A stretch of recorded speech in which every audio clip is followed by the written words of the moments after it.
ภิกขโวสารามิกาทานปฏิอุปาสกาคามาจะเทสานิคามาจะอิสราสัพพานาภูตาสุจิตาภวันตุเตชาลาภูชาเยปิจาอันดาสัมภวาสังเสทชาตาอัตโวปปาติกานิยานิกังคัมมวรังปฏิจจเตสัพเพปิทุกขสักกโรตุสังขยังธาตุจิรังสตังธัมโมธัมมคาราจักขุคลาสังโฆโหตุสัมมาโฆวะหัตถายะจายายะจาอัมเหระคตุสัทธัมโมสัพเพปิธัมมจาริโนพุทธิงสัมปาปุณายามะธัมเมอริยปเวทิเต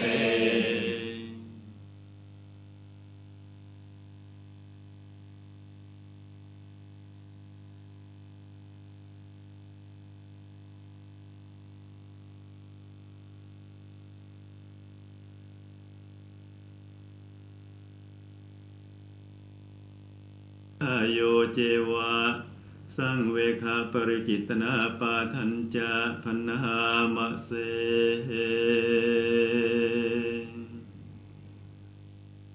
พุทโธสุสุโธกรุณามหันตโวโยจันตสุทาภรยานโลจโนโลกัสสะปาภูปกิเลสคาตโกวันทามิพุทธังอหมาทะเรนตังธัมโมปฏิโปวิยตัสสะสัทธุโนโยมะคปากามตะเพทะปินนโก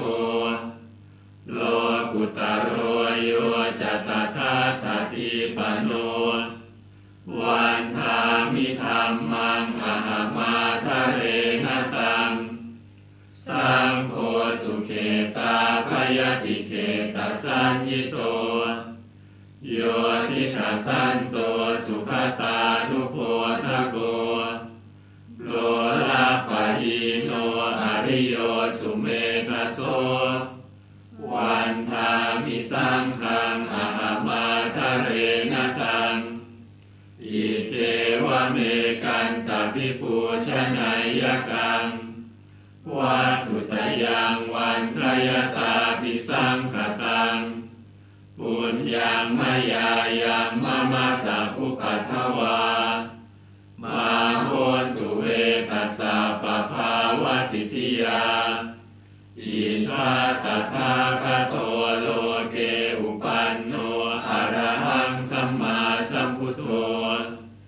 ธัมโมจะเทสิโตนิยานิโกอุปสัมมิโกปรินิพพานิโกสัมโพธคามิสุขตาปเวทิโตมายันตังธัมมังสุตวาเอวังชานามะชาติปิทุกขาชาราปิทุกขามรณะปิทุกขังโสกปริเทวทุกขโทมนัสสุปายาสาปิทุกขาปัปปิเยหิสัมปโยโคทุกโขปิเยหิวิปโยโคก็ขอยกมือ10 นิ้วกราบนบนอบน้อมอย่างพระติรัตนะแก้วเจ้าตั้ง3 ประการอันมีพระพุทธพระธรรมพระสงฆ์อันเป็นสรณะที่เปิ่งตีเคารพนับถืออันสูงสุดในชีวิตขอกราบคารวะแตบไตไวยสาปารมีธรรมพระมหาเถรานุเถระเจ้าคณะพระสังฆาธิการภิกขุสงฆ์สามเณรจุตนจุองค์ด้วยความเคารพ เจริญสุขเจริญปรปอออกไม่ออกศรัทธานาบุญตินจองห้องวัดจุหนุ่มเท่าใจยิงก็ขอน้อมต้อนรับทุกท่านเข้าสู่รายการ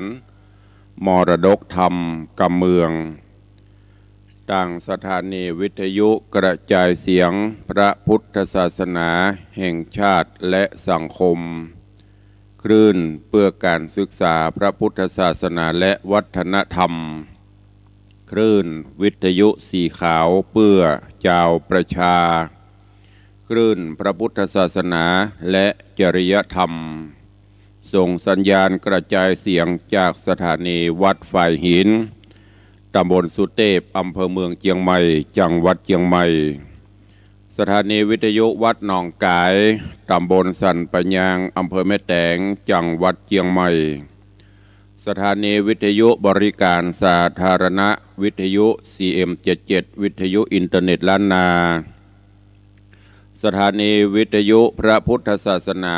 จังหวัดเชียงรายสถานีวิทยุคลื่นพระพุทธศาสนาและจริยธรรมวัดพระธาตุเจ้าดอยสุเทพ FM 96.0 เมกะเฮิรตซ์ในส่วนของคลื่นวิทยุสีขาวเปื้อเจ้าประชาในเมตตาปรมีธรรมของท่านเจ้าอาจารย์พระครูอภิวัฒนวิกรมท่านผู้อำนวยการคลื่นวิทยุสีขาวและท่านผู้อำนวยการในคลื่นในเครือข่ายอันประกอบไปด้วยสถานีวิทยุบ้านทุ่งเรดิโออำเภอสันป่าตองจังหวัดเชียงใหม่สถานีวิทยุชุมชนวัดห้วยตองซักอำเภอจอมตองจังหวัดเชียงใหม่สถานีวิทยุเวียงป่าเป้าเรดิโออำเภอเวียงป่าเป้าจังหวัดเชียงรายสถานีวิทยุคณะสงฆ์อำเภอฝางจังหวัดเชียงใหม่สถานีวิทยุมนต์เสียงธรรมวัดบุพารามอำเภอแม่แจ่มจังหวัดเชียงใหม่สถานีวิทยุชุมชนคนเมืองลี้อำเภอลี้จังหวัดลำพูนสถานีวิทยุเสียงธรรมจากวัดจันทร์อำเภอกัลยาณิวัฒนาจังหวัดเชียงใหม่สถานีวิทยุสีคำเรดิโออำเภอเวียงสาจังหวัดน่านสถานีวิทยุเสียงใสเรดิโออำเภอต้าวังผาจังหวัดน่านสถานีวิทยุชุมชนคนเหนือเขื่อนอำเภอฮอดจังหวัดเชียงใหม่สถานีวิทยุน่านฟ้าเรดิโอตั้งอยู่ณตำบลป่าแดดอำเภอเมืองเชียงใหม่จังหวัดเชียงใหม่สถานีวิทยุวิทยาลัยสงฆ์นครลำปางวัดบุญจวาดวิหารอำเภอเมืองจังหวัดลำปางสถานีวิทยุแดนดินถิ่นล้านนาอำเภอสันป่าตองจังหวัดเชียงใหม่และสถานีวิทยุล้านนาเรดิโออำเภอโสปราบจังหวัดลำปางในคลื่นของสีขาวมีตึงมดตึงมวลกัน15-16คลื่น15-16สถานีแล้วก็ในคลื่นของปกติที่ตุลวงได้จัดถึงวันคลื่นพระพุทธศาสนาและจริยธรรมก็ดีคลื่นพระพุทธศาสนาและวัฒนธรรมก็ดีแหม5-6สถานีวันนี้กระจายเสียงไปทั่วตึงมดตึงมวลกันประมาณ20กว่าคลื่น20กว่าสถานีเกือบจะควบคุมครอบคลุมในภาคเหนือตั้งแต่จังหวัดน่านเป็นต้นมาต้องขอกราบขอบพระคุณในเมตตาปรมีของท่านผู้อำนวยการทุกสถานีเจ้าหน้าที่ช่างเทคนิคทุกท่านที่ได้ดูแลการกระจายเสียงและมอบถวายเวลาให้กับรายการในวันนี้พร้อมกันนี้ก็ขอกราบถวายการต้อนรับและเจริญพรต้อนรับครูบาอาจารย์ท่านเจ้าญาติโยมศรัทธาที่ได้เข้ามาติดตามรับชมรับฟังกันอยู่ทาง Facebook ไลฟ์ทางหน้าจออยู่ในเวลานี้ก็เจริญพรต้อนรับคุณโยมสรินทิพย์บุญเลิศน้อมกราบไหว้สาเจริญพร เจริญปอนปินันล่าหรือว่าปินันจรันปิยะจันทร์จากบ้านดอยซิวเจริญปอนคุณโยมอัมพลรัตตาเจริญปอนคุณโยมชนจันทร์สอนคำเจริญปอนโยมแม่จันเพนคำโปธากราบไหว้สาเจ้าเจริญปอนเนอะแล้วก็มีคุณโยมแม่อุ้ยน้องแฮกเกอร์เจริญปอนก็กราบไหว้สาท่านเจ้าตุลุงปะแงะเวียงป่าเป้าเนอะวัดเปิ่นม้วนแต่ตะวาหันเปิ่นลงเฟซไปได้วันนี้งด เนื่องจากพี่วิทย์มาเยี่ยมก็ขอเป็นกำลังใจกับเนอะครูบาอาจารย์ตัวเองแล้วก็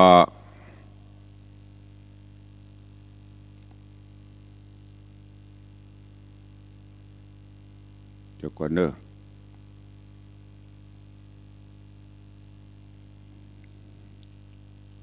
มาจอดอยู่ที่ตุลุงปะเงะตอนนี้ก็ขอกราบขอบพระคุณครูบาอาจารย์ท่านเจ้าตัวเองวันนี้เป็นวันสำคัญในทางพระพุทธศาสนาตั้งแต่เจ้ามาก็ได้ฟังเสียงสวดโยโกฮ้องก็ได้ฟังสาระครูบาอาจารย์ได้นำมาอู้มาจ่าวันนี้ก่อนที่จะได้ฟังธรรมเทศนาฟังสาระข่าวสารก็ขอน้อมเอิญเชิญชวนทุกท่านได้เข้าเฝ้าองค์พระผู้มีพระภาคเจ้าแถมครั้งหนึ่งโดยการไหว้พระนบธรรมแล้วก็จะได้สมทานศีลแล้วก็จะได้ฟังน้ำฟังธรรมกันเป็นลำดับไปณโอกาสบัดนี้ อิมินาสการเรนะพุทธังอภิปูชยามาอิมินาสการเรนะธัมมังอภิปูชยามาอิมินาสการเรนะ สังฆังอภิปูชยามาอะระหังสัมมาสัมพุทโธภควาพุทธังภควันตังอภิวาเทมิ สวากขาโตภควตาธัมโมธัมมังนะมัสสามิสุปฏิปันโนภควโตสาวกสังโฆสังฆังนะมามิหันธมะยังพุทธัสสะภควโตบุพพาคนัมมะกาลังกะโรมะเสนะโมตัสสะภควโตอะระหะโตสัมมาสัมพุทธัสสะนะโมตัสสะภควโตอะระหะโตสัมมาสัมพุทธัสสะนะโมตัสสะภควโตอะระหะโตสัมมาสัมพุทธัสสะอิติปิโสภควาอะระหังสัมมาสัมพุทโธวิชชาจรณะสัมปันโนสุขโตโลกวิทูอนุตตโรปุริสะธรรมสารถิ สัทธาเทวมนุษสานังพุทโธภควาติสวากขาโตภควตาธัมโมสันทิฏฐิโกอากาลิโกเอหิปัสสิโกโอปันนะยิโกปัจจตังเวทิตาโปวินยูหิติสุปฏิปันโนภควโตสาวกสังโฆปุชุปฏิปันโนภควโตสาวกสังโฆยายะปฏิปันโนภควโตสาวกสังโฆ สามีจิปฏิปันโนภควโตสาวกสังโฆ ยะทิทางจัตตาริปุริสายุคานิอัฏฐปุริสาปุคลาเอสะภะคะวะโตสาวกสังโฆอาหุนยโยปาหุนยโยทักขินยโยอัญชลิกาลนิโยอนุตตรังปุญญาเขตังโลกัสสติก็ได้เข้าเฝ้าพระภูมิพระภาคเจ้าเสียงต่างเฟซบุ๊กเป็นจะได้บุคเนอโยมแจ้งเข้ามาต่างเฟซบุ๊กเสียงบ่มีครับเสียงบ่ออกเนอเสียงบดีไวสาต่างดันพอ104ด้วยเด้อช่วยดูกรรมเพราะว่าต่างวิทยุก็ออกก็แต่ต่างเฟซบุ๊กโยมแจ้งเข้ามาว่าเสียงบ่มีปกติคลื่นไฟสีแดงมันจะขึ้นวันนี้หน้าจอก็บ่ขึ้นนะบ่ฮู้ว่าออกกับบ่ออกบ่เนอก็เมตตาตังท่านผอ.จันทร์พระครูสมุวิศวัตรได้ดูแลกำเด้อและโยมถ้าต่างเฟซบุ๊กออกสัญญาณดีก็เมตตาโทรแจ้งเข้ามาคือกำเด้อแจ้งเข้ามากำถ้ามันสะดุดตั้งแต่เจ้าแล้วมันไปหมดกลัวว่าเตดเอาไปออกไปมีกระภาพเสียงบ่มีห้องท่านผอ.น่านฟ้าเรดิโอแจ้งมาดีมากเจริญปอนฮะชัดเจนดีตามวิทยุชัดเจนนะแต่งไลฟ์สดเขาว่าบอกโยมแจ้งมาครับขอบพระคุณเด้อโยมท่านผอ.เครือข่ายน่านฟ้าเรดิโอประเดชแจ้งมาตามวิทยุชัดเจนแต่ว่าทางเฟซบุ๊กโยมบอกว่าเฟซบุ๊กบ่มีเสียงทางไลฟ์สดถ้าออกแล้วจะได้ไผ่กันที่ดูอยู่เมตตาทดสอบสัญญาณแจ้งมาให้กำเนอะคอมเมนต์เข้ามาตั้งหน้าจอกำมันจะบ่ได้สะดุด เพราะว่าเวลาไปเรื่อยๆเกิดว่าหันกับภาพมีกับปากผงาบแต่เสียงบ่มีกับบ่มีขอเมตตาทุกท่านที่กรุณาเข้ามาชมตอนนี้กรุณาแจ้งเข้ามากำพิมพ์คอมเมนต์แจ้งมาให้ตุลุงกำว่าเสียงดีก็ภาพเสียงเป็นจะได้พ่อง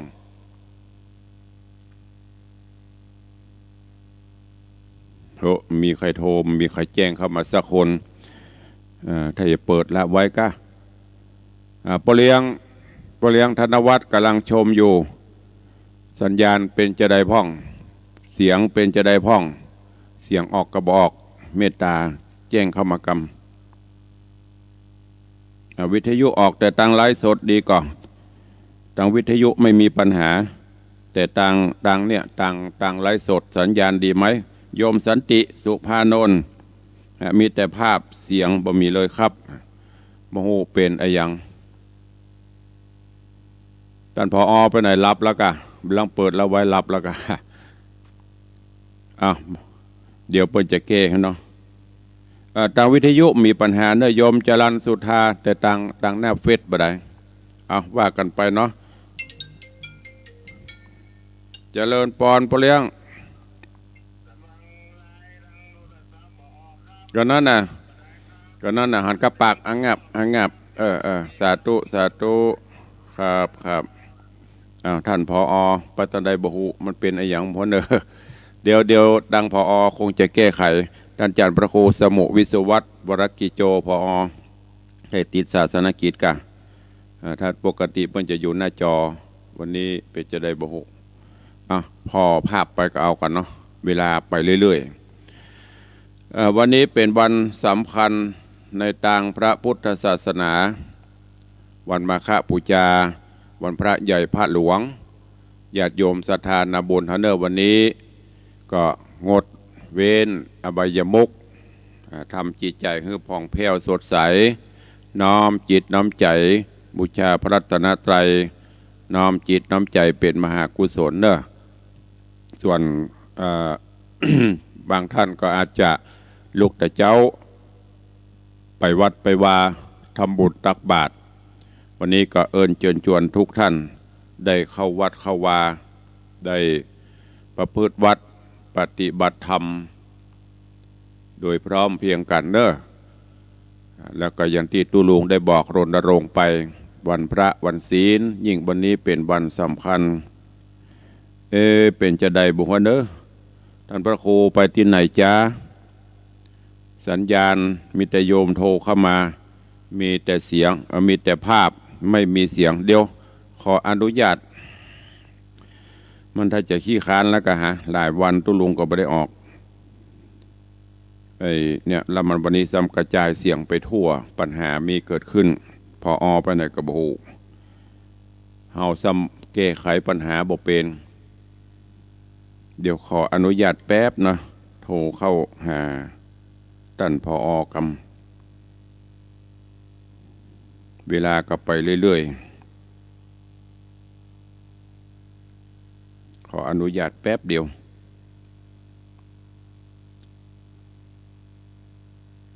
เพิ่นเปิดแล้วเพิ่นไปไหนหมู่เพิ่นไม่ได้ดูวันนี้ถ้ายังมีศาสนกิจวันนี้วันสำคัญตัว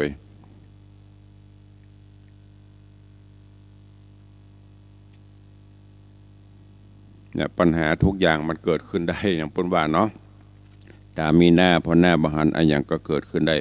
ปกติกระจายทุกวันวันนี้มันมีเสียงมันเป็นอย่าง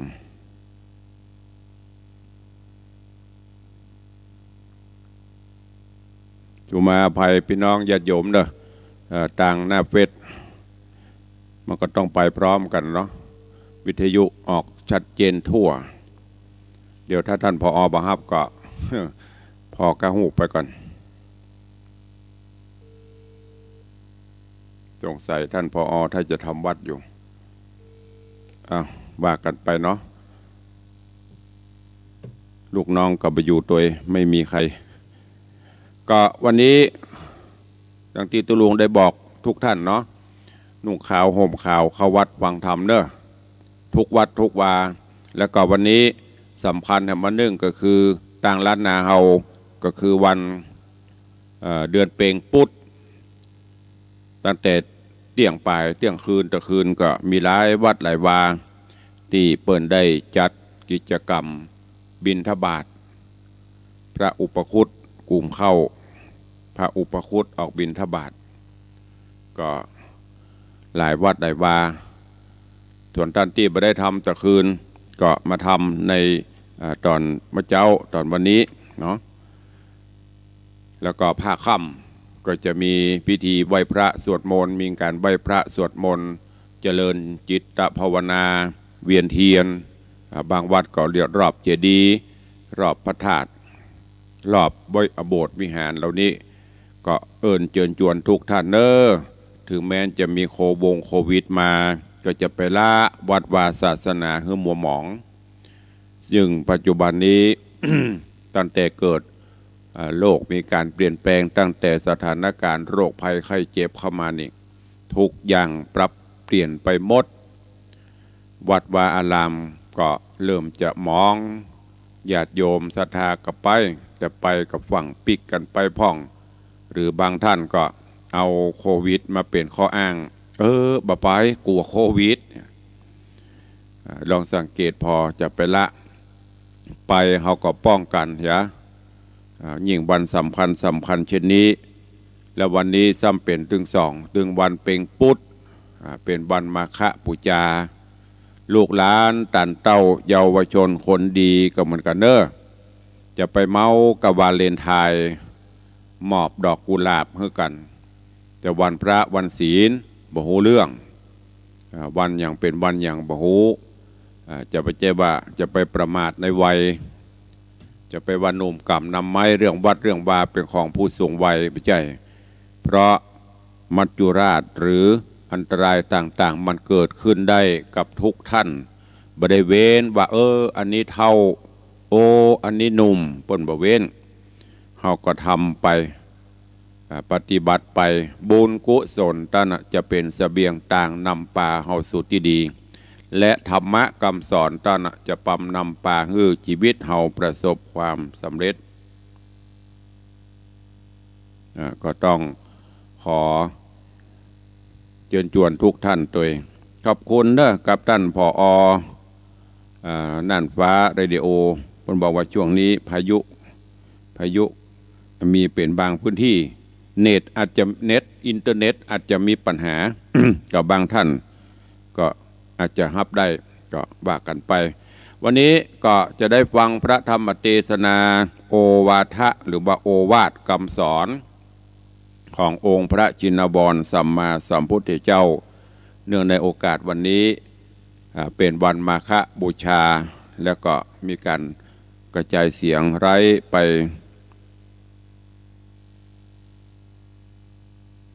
ไล่สดไปหลายที่หลายต่างตัวเนอะก็เวลาก็เหลือน้อยเดียวไปเรื่อยๆเชิญทุกท่านฟังน้ำฟังธรรมก่อนเอาหัวใจงานอย่างก่อนเนาะแล้วก็เดี๋ยวก็ก่อยมาอู้มาจ่ากันใต้รายการ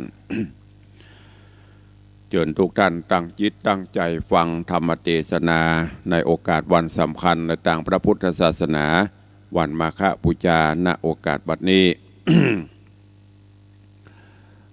นะโมตัสสะภะคะวะโตอะระหะโต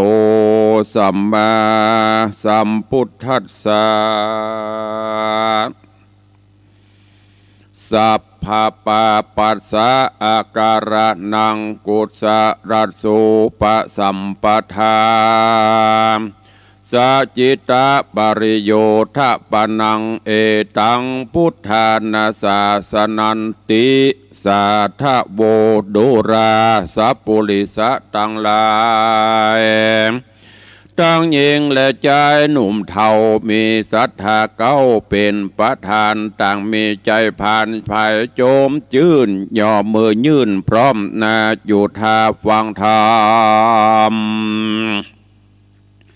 จงได้จำฟังที่เอาเป็นที่สอนใจดังจักใครบอกจีฮือแจ้งที่สัจยังแม่นบ่ตูอย่าใดกล่าวโอ้กวนทำอย่าจะกรรมสูบทราบจักเป็นบาปต่อโจรขอมหากุศลบันดลให้เจ้ามูลศรัทธาในกาลบัดนี้เล่าอันเป็นวันสำคัญในทางพระพุทธศาสนาเจ้าวันมาฆบูชาได้ลำดับมาแถมแล้วเราขอเชิญศรัทธาตั้งหลายตั้งนิ่งใจหนุ่มเฒ่าจูงตั้งจิตใจเราทอมทาดาฟังพระธรรมเทศนาไปนานี้แหละนาดังพระบาลีเก่าได้กล่าวเล่าว่าสัพพะปาปัสสะอาการะนังดังนี้เป็นตนว่ามนุษย์สามวลหมู่อันค้างอยู่สงสา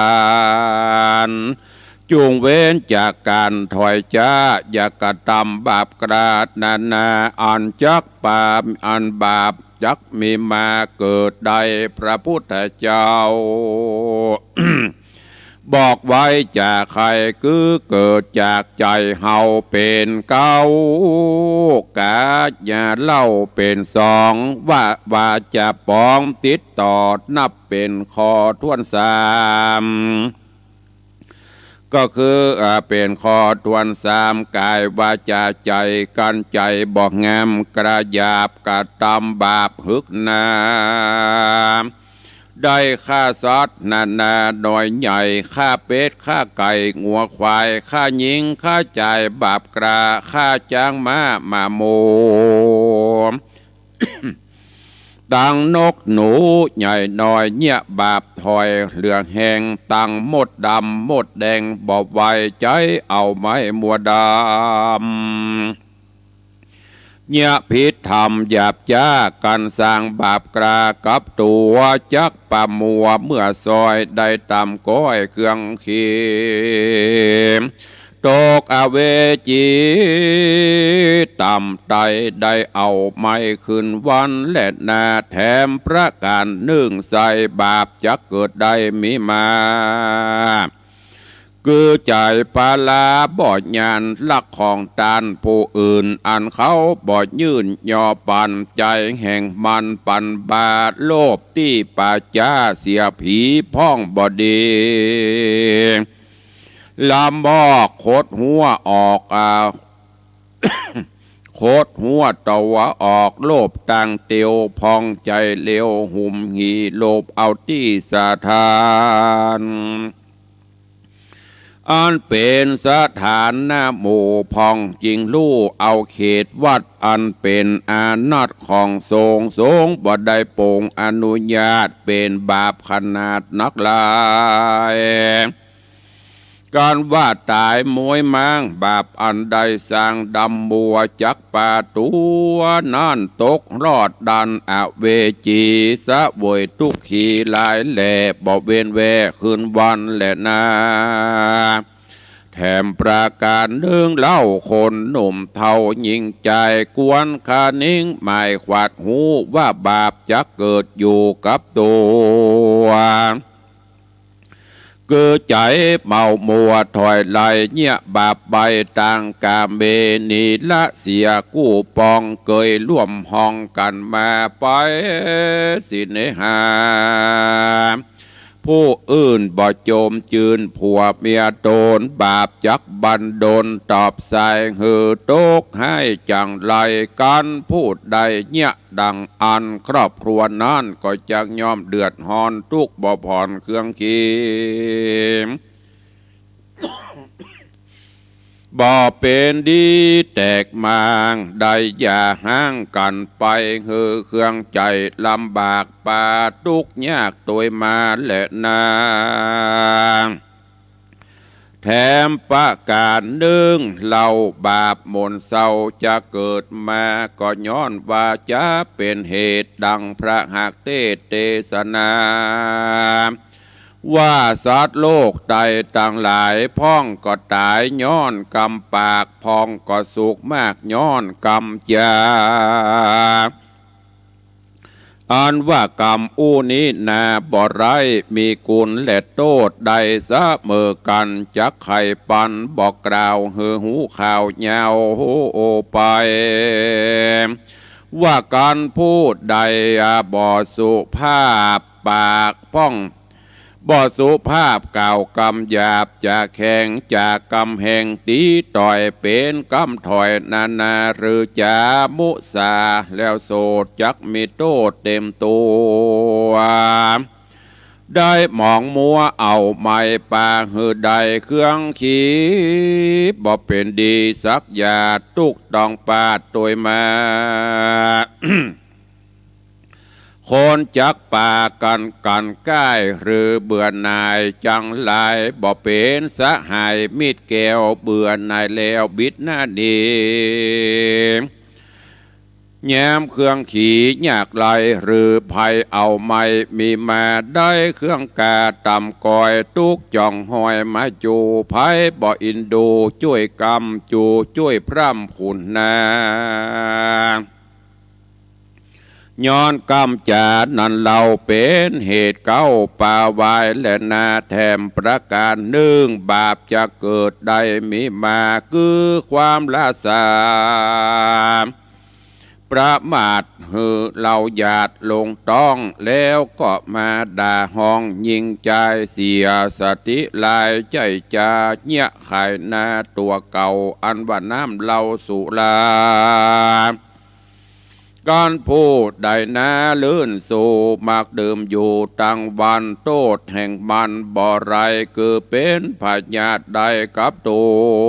วมักเจ็บหัวปวดต้องได้ตุกต้องเครื่องขี่เงินคำมิตรนั้นเราก็ไปซื้อเหล้าสุราปลาสองขาพ่อแม่ลูกฮักแก่หญิงใจ ดังเป้าเป่งเมียมิ่งเดือดหอนยิ่งตวยตามบ่เป็นกองงามแต่ใส่ป่าหื้อใดบำวายดังพระชมชายได้เตสนาเป็นเขตวาสัพพาปาปัสสะอาการนังดังนี้ดังไข่กาวจี้เป็นไตว่าฮือเฮานี่ไกลจากบาปอันกระยาบนา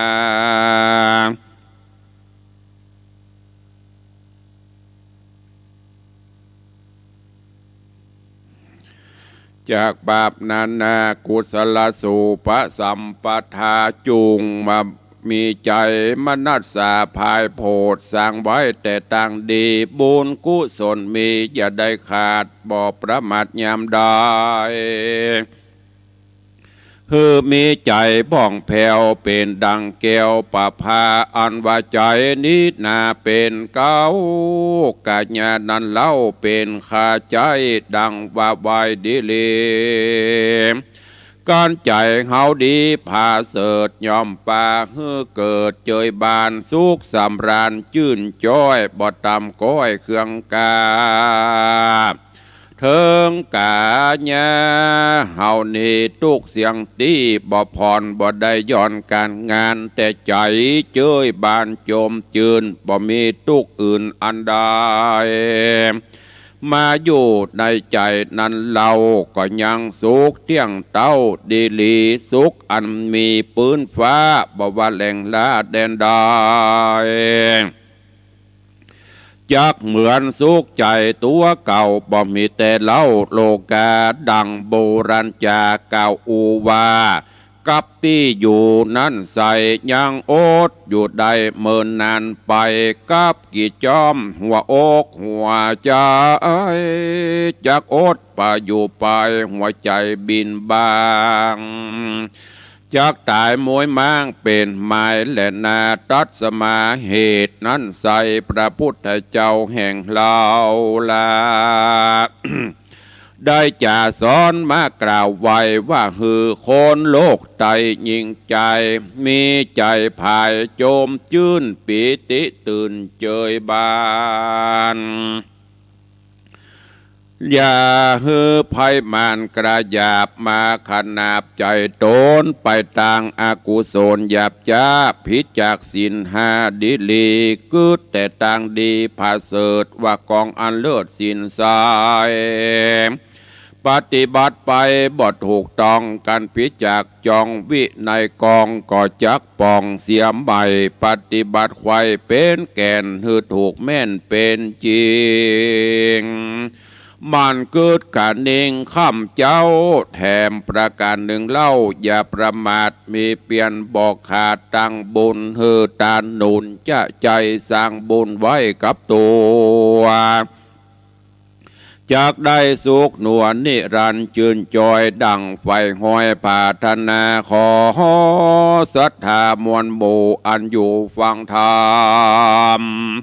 พ้นจากต่างดำเอาไม่เจ็บป่วยไข้อย่ามีมาจุมไผญาไม่มาดเคราะห์อุบาทจังไรจุงนี่ไกลกราดกร้อยอยู่จุนจอยสวดสดีคำเงินคำมีปอดไหลดูตั้งใจเตตานสุขสำราญจุผู้ทวนนากูยิงใจแดดเตอนานิติตังขีญาอันเทศนายังโอวาทธรรมคำสอนในโอกาสมาข้าบูชาก็บังคมสมเรศเดช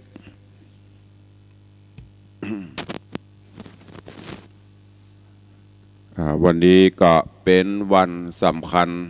ในต่างพระพุทธศาสนาวันมาฆบูชาก็ได้นำเอาธรรมเทศนาโอวาทานุหรือว่าโอวาทคำสอนโอวาทคำสอนที่องค์สมเด็จพระสัมมาสัมพุทธเจ้าได้ตรัสไว้สัพพะปาปัสสะอาการนังกุศลสูปสัมปทาสะจิตตะปริโยทะปานังเป็นต้นเป็นอาทิการทำจิตใจตนเองเพื่อมดจดสดใส เป่งใสไวยะห่างไกลจากอบายมุขความเศร้าหมองต่างๆซึ่งอย่างในธรรมเพิ่นบอกไปสุขใดในเล่าจะเต้าสุขใจ จะมีเงินคำกำเกลือปานใดถ้าจิตใจเป็นทุกข์นั่นก็จะเกิดความเศร้าหมองกินข้าวบะลำกินน้ำบะลงนอนบะลับมันจะต้วยมาเหนื่อยกายกับเหนื่อยใจดังที่เคยมาเล่ามาอู้ญาติโยมต่างหลายเหนื่อยกายมันตึงบดีเนอะแม่จันทีบ่ฮู้จะแก้จะได้พอตุลุงแก้บ่ได้ ต้องรอพอโทรหาพอก็บ่รับถ้าบ่อยู่หน้าเครื่องก้าท่านพออาจารย์พระครูสมุวิสุวัตรวรกิจโจถ้าครูมคอนโทรลอยู่หน้าจอกรุณาเมตตาดูตัวเนอญาติโยมจมมาโลหันกับปากงับบ่ได้ยินเสียงต่างเฟซไม่ออก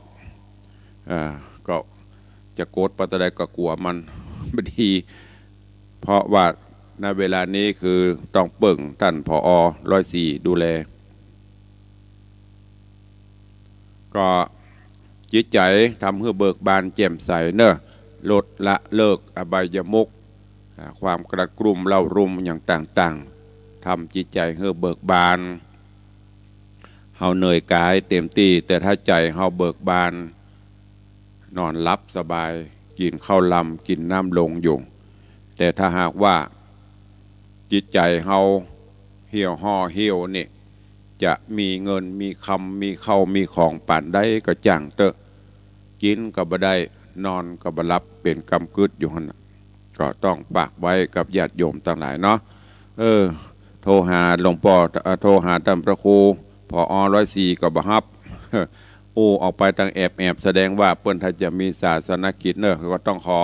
สุมาอภัยกับครูบาอาจารย์กับญาติโยมติดตามฟังตังเฟซบุ๊กหมุนไปตังไปพอภาพปุ้นแล้วก็ฟังเสียงตังวิทยุเอาเนอะฟังเสียงเอาวิทยุไม่จะดีไม่ได้ยินเสียงเลยค่ะก็เปิดวิทยุแล้วก็พอหน้าตุลุงตังเฟซได้2อย่างมาฮักปี้เสียดายน้องมันไม่ดีส่วนมากไปอยู่กับทางหน้าเฟซโหมดละวิทยุหมอง ก็วันนี้ในคลื่นในนามของคลื่นวิทยุสีขาวก็ขออนุโมทนากับทุกท่านเนอะฝากมาจากท่านอาจารย์พระครูสมุวันนี้เป็นงงไปอันยังแม่สาธุวิทยุชัดเจนแต่ตั้งเฟซบ่ได้มันบ่ชัดแม่สาธุ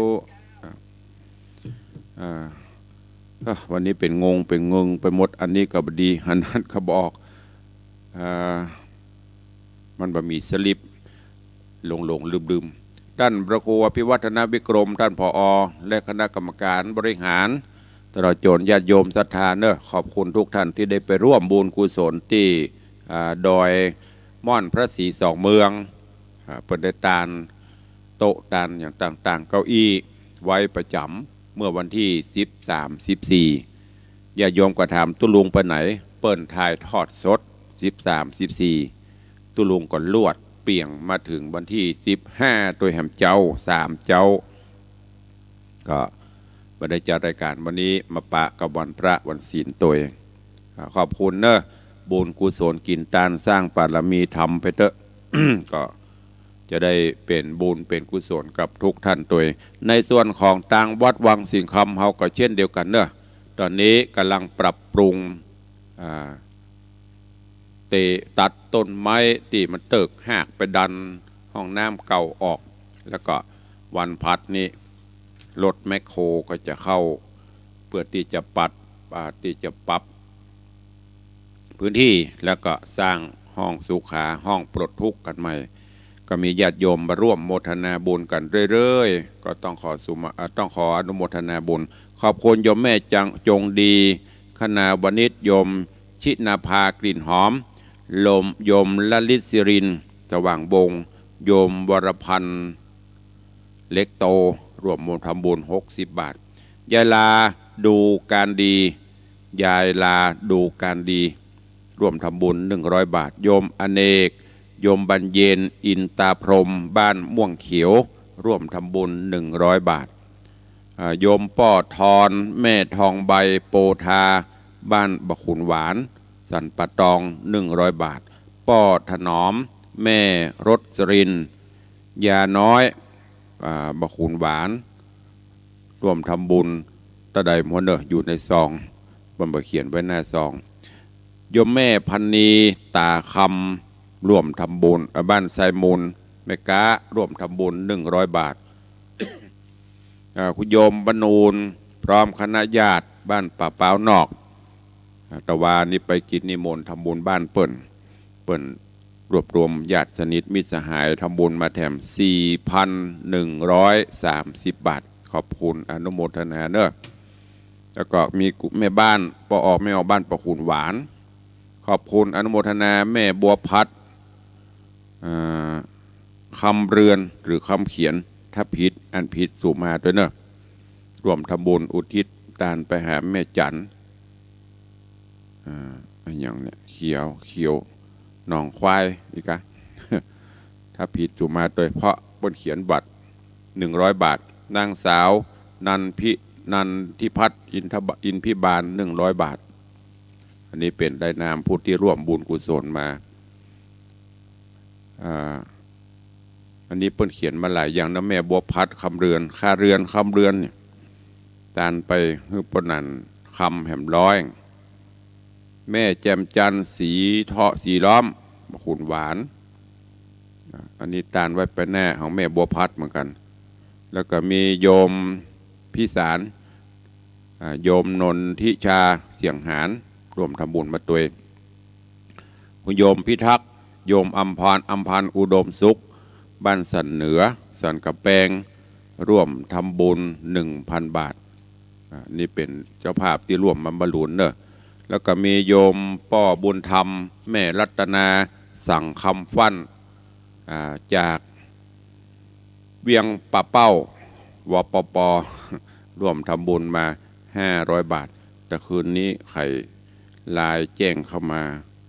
ของแม่ยังก็แม่กิมทองเมธาวณิชร่วมทำบุญแถม100 บาทอนุโมทนาบุญเนอะเอาละเหลือเวลาแถมหน่อยจะได้ได้จ่าตักตายพี่น้องวันนี้คลื่นไปหลายแต่มันมีอุปสรรคนิดหน่อยเลยงงไปหมดทางเฟซบอกออกใครจะตักจะตายจะจะจ่าตุลุง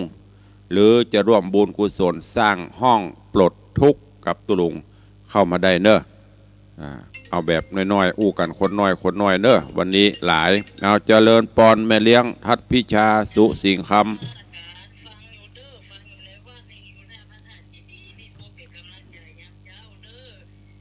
สาธุอนุโมทนาเจริญปอนบุญรักษา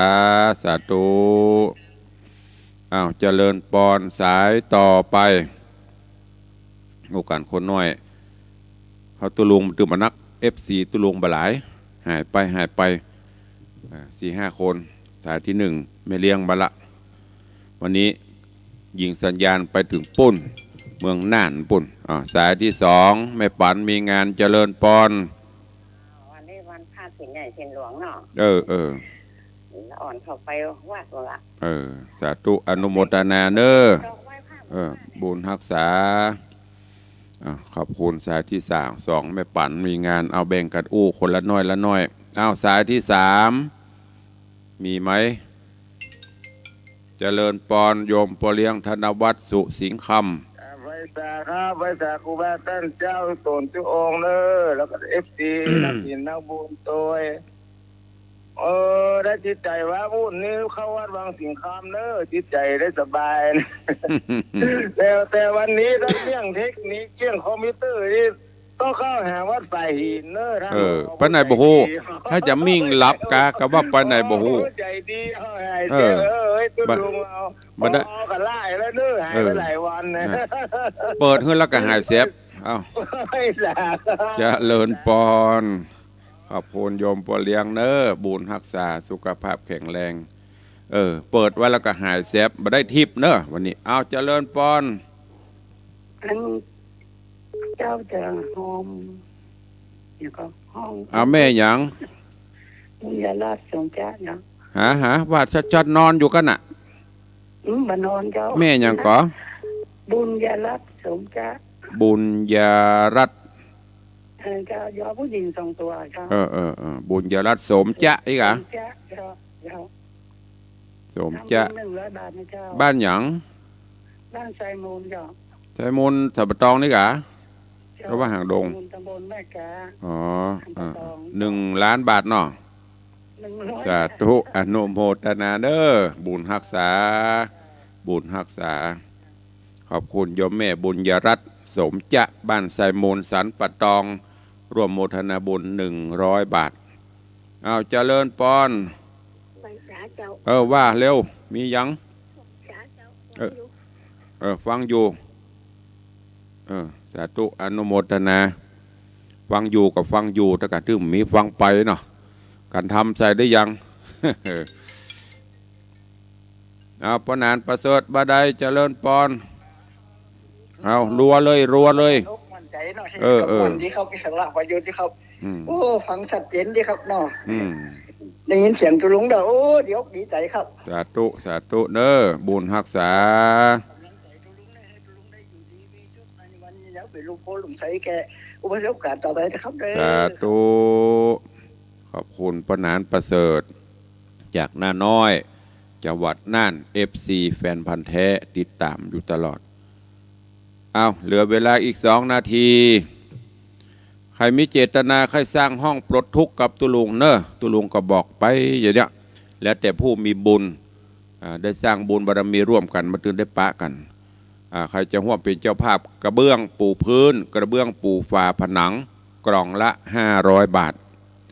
จะร่วมเป็นเจ้าภาพฝักบัวกาปูนหินดินทรายกาก็สุดแล้วแต่เนอะหรือมีเจตนาอยากจะร่วมเป็นเจ้าภาพในครอบครัวของท่านสร้างไว้ในบวรพุทธศาสนาเป็นสาธารณประโยชน์ห้องใครฮับเป็นห้องก็ห้องละ 50,000 บาทในตอนนี้ก็มี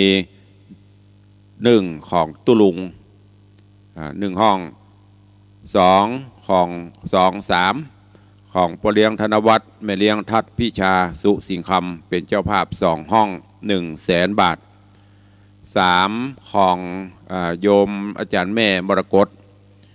สุวรรณชินพร้อมลูกหลานครอบครัวสุวรรณชินมหาวิทยาลัยฝ่ายเทิร์น1ห้อง1ห้อง 50,000 บาทแล้วก็มีของพ่ออาจารย์บุญมาแม่ตุนแก้วหรือว่าพ่ออาจารย์มคณายกวัดเฮานี่ถ้าพ่ออาจารย์บุญมาแม่ตุนแก้วท่าคำแปงอาจารย์ถนอมอาจารย์จิตราท่าคำแปงและครอบครัวลูกหลานร่วมเป็นเจ้าภาพ1ห้อง 50,000 บาทคุณโยมบุญชัยมาบุญศักดิ์สิทธิ์ที่ปรึกษาฝ่ายเสนาธิการประจำกระทรวงกลาโหมกรุงเทพมหานคร1ห้อง 50,000 บาทตอนนี้ได้มาถึงหมดถึงมวลกัน6ห้องป่ายจะสร้างถึงหมดกัน11ห้องเนอะท่านผู้ใดจะร่วมก็ร่วมได้ก็เจริญปอนประชาสัมพันธ์ฝากบุญตัววันนี้เวลาหมดเวลาขอนำรายการจากทุกท่านและก็ต้องขอสุมาภัยญาติโยมที่ฟังต่างFacebook ไลฟ์ถ่ายไลฟ์สด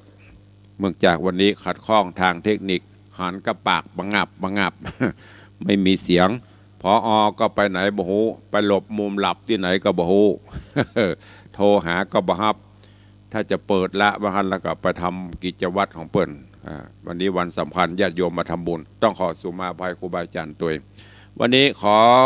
อาราธนาคุณพระรัตนตรัยมีพระพุทธพระธรรมพระสงฆ์คุณแก้วเจ้าทั้ง3ประการ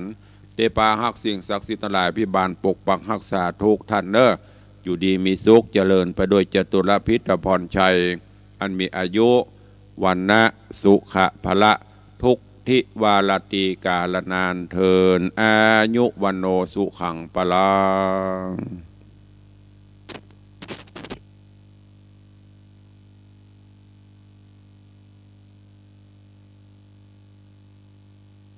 เตนะปัญจุปาทานขันธาทุกขาไสยทิทังรูปูปา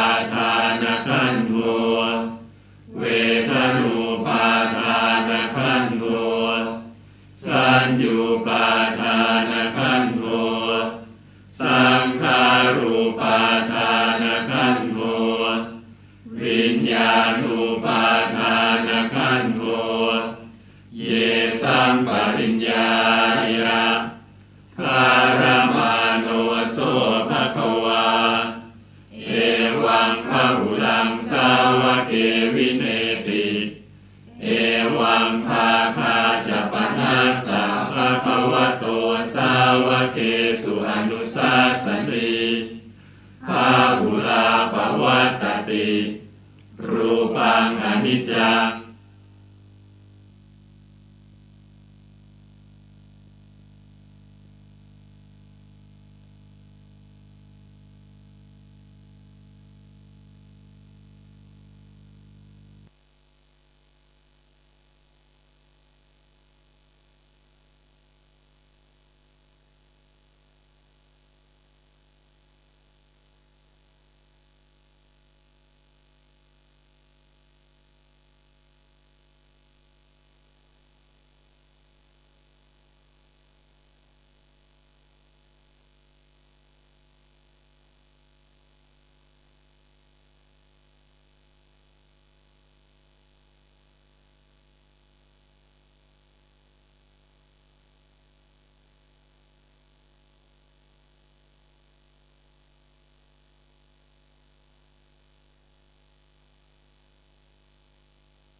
ในทุกชีวิตซึ่งมีสภาพธรรมอีกประเภทหนึ่งเรียกว่าเจตสิกเกิดร่วมด้วยเจตสิกกลุ่มที่เรียกว่าสังขารอาจปรุงแต่งให้จิตเป็นไปในทาง3ฝ่ายกล่าวคือฝ่ายดีฝ่ายเลวและฝ่ายที่เป็นกลางการจะทำจิตให้ผ่องแผ้วได้ตามหลักการอันเป็นหัวใจของพระศาสนาจำเป็นต้องเริ่มขัดเกลาตนเองให้มีปกติอดทนอดกลั้นที่จะไม่ทำบาปพอใจขวนขวายที่จะทำบุญคือการบำเพ็ญทานรักษาศีลและเจริญภาวนาอยู่เสมอเพื่อฝึกจิตให้โน้มน้าวไปสู่วิถีสะอาดคอยชำระซักฟอกไปจนกว่าธุลีแห่งความมัวหมองจะลบเลือนหายไปทำให้เข้าถึงสภาวะอันผ่องแผ้วด้วยจิตฝ่ายดีมีกุศลจิตเป็นเนืองนิดการฝึกจิตอยู่เสมอจะเป็นเหตุปัจจัยนำมาซึ่งความหลุดพ้นจากห้วงทุกข์ถึงแม้ยังดำเนินไปไม่ถึงที่สุดในฝ่ายคดีธรรมแต่ก็ย่อมยังอำนวยประโยชน์สุขในฝ่ายคดีโลกคือทำให้ผู้ฝึกจิตเป็นสุจริตชนมีการงานสะอาดปราศจากโทษมีใจสงบระงับไม่ต้องกลัวโทษทันจากกฎหมายบ้านเมืองทั้งยังเป็นเครื่องประคับประคองจิตให้ไม่เดือดร้อนต่อโลกธรรมไม่แสดงอาการขึ้นลงเมื่อประสบกับการมีลาภเสื่อมลาภมียศเสื่อมยศสรรเสริญนินทาสุขและทุกข์รวมความได้ว่าจิตที่ผ่องแผ้วต้องเกิดจากการฝึกเมื่อฝึกแล้วจิตก็จะมั่นคงไม่หวั่นไหวสมตามพระพุทธานุสาสนีที่ว่าจิตตังทันตังสุขาวหาความว่าจิตที่ฝึกดีแล้วนำสุขมาให้ด้วยประการฉนี้ขอพระสัทธรรมของสมเด็จพระสัมมาสัมพุทธเจ้าจงดำรงมั่นอยู่ในโลกนี้ตลอดกาลนานและขอพุทธบริษัททั้งหลายจงพร้อมเพรียงกันศึกษาพระสัทธรรมนั้นเพื่อบรรลุถึงความงอกงามไพบูรย์ยิ่งขึ้นสืบไปเทินรัฐบาลเชิญชวนพุทธศาสนิกชนร่วมเวียนเทียนวิถีใหม่ในวันมาฆบูชาพร้อมปฏิบัติตามมาตรการป้องกันการแพร่ระบาดโควิด -19 เพื่อไม่ให้เกิดการแพร่ระบาดแบบเป็นกลุ่มก้อนในโอกาสวันมาฆบูชาวันสำคัญทางพระพุทธศาสนารัฐบาลเชิญชวนพุทธศาสนิกชนร่วมเวียนเทียนออนไลน์ในรูปแบบวิถีใหม่เพื่อให้ปลอดภัยจากโรคโควิด -19 ผ่านเว็บไซต์ www.vienthien-online.com ซึ่งสามารถเลือกสถานที่เวียนเทียนทั้งวัดในประเทศไทยและวัดในต่างประเทศได้ส่วนผู้ที่ต้องการทำบุญเวียนเทียนที่วัดในส่วนกลางกรมการศาสนาจัดที่วัดสะเกษขณะที่ส่วนภูมิภาคแต่ละพื้นที่จะกำหนดเช่นกิจกรรมทำบุญตักบาตรทำวัดสวดม นต์เจริญจิตภาวนาฟังพระธรรมเทศนาสักการะพระบรมสารีริกธาตุเวียนเทียนนายเกรียงศักดิ์บุญประสิทธิ์อธิบดีกรมการศาสนาย้ำให้วัดดำเนินมาตรการป้องกันการแพร่ระบาดของโรคโควิด -19 เพื่อป้องกันมิให้เกิดการแพร่ระบาดเป็นคลัสเตอร์ขณะที่พุทธศาสนิกชนขอให้ปฏิบัติตามมาตรการป้องกันส่วนบุคคลอย่างเคร่งครัดด้วยแต่ละวัดเนี่ยจะมีเจ้าหน้าที่หรือคณะกรรมการที่ดูแลต้องปฏิบัติตามมาตรการสุขอนามัยและความปลอดภัยในการป้องกันไม่ให้เกิดคลัสเตอร์ที่จะเผยแพร่ต่อไปมีการตรวจแอนติเจนเทสรวมทั้งวางมาตรการก็คือกลุ่มที่เข้าไปเป็นกลุ่มๆแล้วก็เป็นระยะห่างตามที่กระทรวงสาธารณสุขกำหนดการเข้าไปจัดกิจกรรมร่วมกิจกรรมในวัดเนี่ยก็ให้ระมัดระวังป้องกันโดยเฉพาะสวมแมสเว้นระยะห่างหรือว่าร่วมกิจกรรมให้ระยะสั้นที่สุดด้านนายธรรมรัตน์กิจฉลองพุทธศาสนิกชนกล่าวว่าส่วนตัวถือศีล 5เป็นกิจวัตรสำหรับวันมาฆบูชาวันนี้ตั้งใจทำบุญตักบาตรเพื่อถวายเป็นพุทธบูชารวมถึงเกิดความเป็นสิริมงคลต่อตนเองและครอบครัวตั้งใจทำบุญใส่บาตรตอนเช้าเนื่องในโอกาสวันมาฆบูชานอกจากการทำบุญแล้วก็ตั้งใจที่จะถือหลักศีล 5ไม่ทำบาปทั้งปวงนะครับแล้วก็มีสติในการดำเนินชีวิตเพื่อให้สามารถทำงานแล้วก็ดำเนินชีวิตได้อย่างมีสติทำสิ่งต่างๆได้อย่างรอบคอบผิดพลาดน้อยลงแล้วก็ช่วยเหลือดูแลคนรอบข้างในการทำงานให้ดียิ่งขึ้นไปก็อยากเชิญชวนพี่น้องชาวพุทธนะครับร่วมกันทำบุญใส่บาตรเนื่องในวันมาฆบูชานี้แล้วก็นำหลักธรรมทางพุทธศาสนามาดำเนินชีวิตเพื่อประโยชน์ของตัวเองแล้วก็ของเพื่อนๆร่วมงานทั้งหลายด้วยครับขณะที่การทำบุญตักบาตรในวันมาฆบูชานั้นแพทย์เชิญชวนประชาชนตักบาตรด้วยข้าวที่เหมาะสมกับสุขภาพของพระสงฆ์ทางนี้นายแพทย์ทิติแสวงธรรมรองอธิบดีกรมการแพทย์แผนไทยและการแพทย์ทางเลือกกล่าวว่าข้าวเป็นภัตตาหารสำคัญที่ประชาชนนำมาถวายพระซึ่งอุดมไปด้วยวิตามินแร่ธาตุที่มีประโยชน์ต่อร่างกายและมีสรรพคุณทางยาหลากหลายอย่างไรก็ตามสำหรับผู้ที่มีโรคประจำตัวเช่นเบาหวานต้องจำกัดปริมาณการรับประทานโดยเฉพาะข้าวเหนียวเพราะจะส่งผลให้น้ำตาลในเลือดสูงขึ้นได้แต่อาจเลือกรับประทานข้าวกล้องหรือข้าวซ้อมมื้อแทนดังนั้นในวันสำคัญทางพระพุทธศาสนาประชาชนสามารถเลือกใส่บาตรได้ทั้งข้าวสารข้าวสวยข้าวกล้องหรือข้าวเหนียวได้แต่ควรเลือกข้าวที่สะอาดและเหมาะสมเพื่อให้ได้บุญพร้อมด้วยประโยชน์ต่อสุขภาพของพระสงฆ์มาริชัยโยรายงานคณะกรรมการบริหารกองทุนน้ำมันเชื้อเพลิงเตรียมประชุมหาแนวทางช่วยเหลือประชาชนหลังคณะรัฐมนตรีมีมติลดภาษีสรรพสามิตน้ำมันดีเซล3 บาทต่อลิตรเพื่อบริหารราคาให้เหมาะสมและสามารถตรึงราคาดีเซลไม่ให้เกิน30 บาทต่อลิตรได้ถึงวันที่31 พฤษภาคมนี้ในการประชุมคณะรัฐมนตรีวันนี้หนึ่งในมติสำคัญนั่นก็คือการให้ความเห็นชอบร่างกฎกระทรวงกำหนดพิกัดอัตราภาษีสรรพสามิตในการลดภาษีน้ำมันเป็นเวลา3 เดือนนับตั้งแต่วันที่กฎกระทรวงมีผลบังคับใช้จนถึง20 พฤษภาคม 2565ซึ่งจะทำให้โครงสร้างน้ำมันดีเซลและน้ำมันอื่นๆที่คล้ายกันปรับลดลง3 บาทต่อลิตรแม้การออกกฎกระทรวงครั้งนี้จะทำให้รัฐบาลสูญเสียเงินรายได้จากการจัดเก็บภาษีสรรพสามิตประมาณเดือนละ 5,700 ล้านบาทและ 17,100 ล้านบาทในช่วง3 เดือนของมาตรการแต่จะช่วยบรรเทาความเดือดร้อนของประชาชนจากสถานการณ์ราคาน้ำมันขณะที่เศรษฐกิจยังคงขับเคลื่อนไปได้โดยภาคอุตสาหกรรมการผลิตการเกษตรการท่องเที่ยวและการบริการได้รับความช่วยเหลือในช่วงที่ประเทศยังต้องเผชิญกับสถานการณ์การแพร่ระบาดของโควิด -19 ตามที่นายธนกร วังบุญคงชนะโฆษกประจำสำนักนายกรัฐมนตรีแถลงไว้หลังจากครบ3 เดือนก็จะปรับสู่ราคาเดิมเป็นการบรรเทาความเดือดร้อนของประชาชนผ่านราคาขายปลีกน้ำมันในประเทศที่ลดโดยตรงนะครับรวมถึงจะส่งผลให้ราคาสินค้าอุปโภคบริโภคลดลงตามไปด้วยก็จะเป็นการช่วยให้เศรษฐกิจของประเทศได้รับความช่วยเหลือในช่วงที่ประเทศยังเผชิญกับสถานการณ์โควิด -19 อยู่ด้านนายสมภพพัฒนาอริยังกูลโฆษกกระทรวงพลังงานกล่าวว่าในการประชุมคณะรัฐมนตรีมีข้อเสนอแนะว่าการลดภาษี3 บาทต่อลิตรจะมีส่วนหนึ่งที่นำมาลดภาระค่าน้ำมันให้ประชาชนในทันทีและอีกส่วนหนึ่งจะนำมาเสริมสภาพคล่องแก่กองทุนน้ำมันเชื้อเพลิงเพื่อให้สามารถดูแลราคาน้ำมันดีเซลไม่ให้เกิน30 บาทต่อลิตรได้นานยิ่งขึ้นเนื่องจากสถานการณ์ราคาน้ำมันยังคงมีแนวโน้มสูงขึ้นอย่างต่อเนื่องทั้งนี้กระทรวงพลังงานจะเร่งประชุมคณะกรรมการบริหารกองทุนน้ำมันเชื้อเพลิงเพื่อหาแนวทางบริหารราคาให้มีความเหมาะสมและสามารถช่วยตรึงราคาน้ำมันดีเซล ไม่ให้เกิน30บาทต่อลิตรไปจนถึงวันที่31พฤษภาคม2565สำหรับสถานะกองทุนน้ำมันเชื้อเพลิงณวันที่13กุมภาพันธ์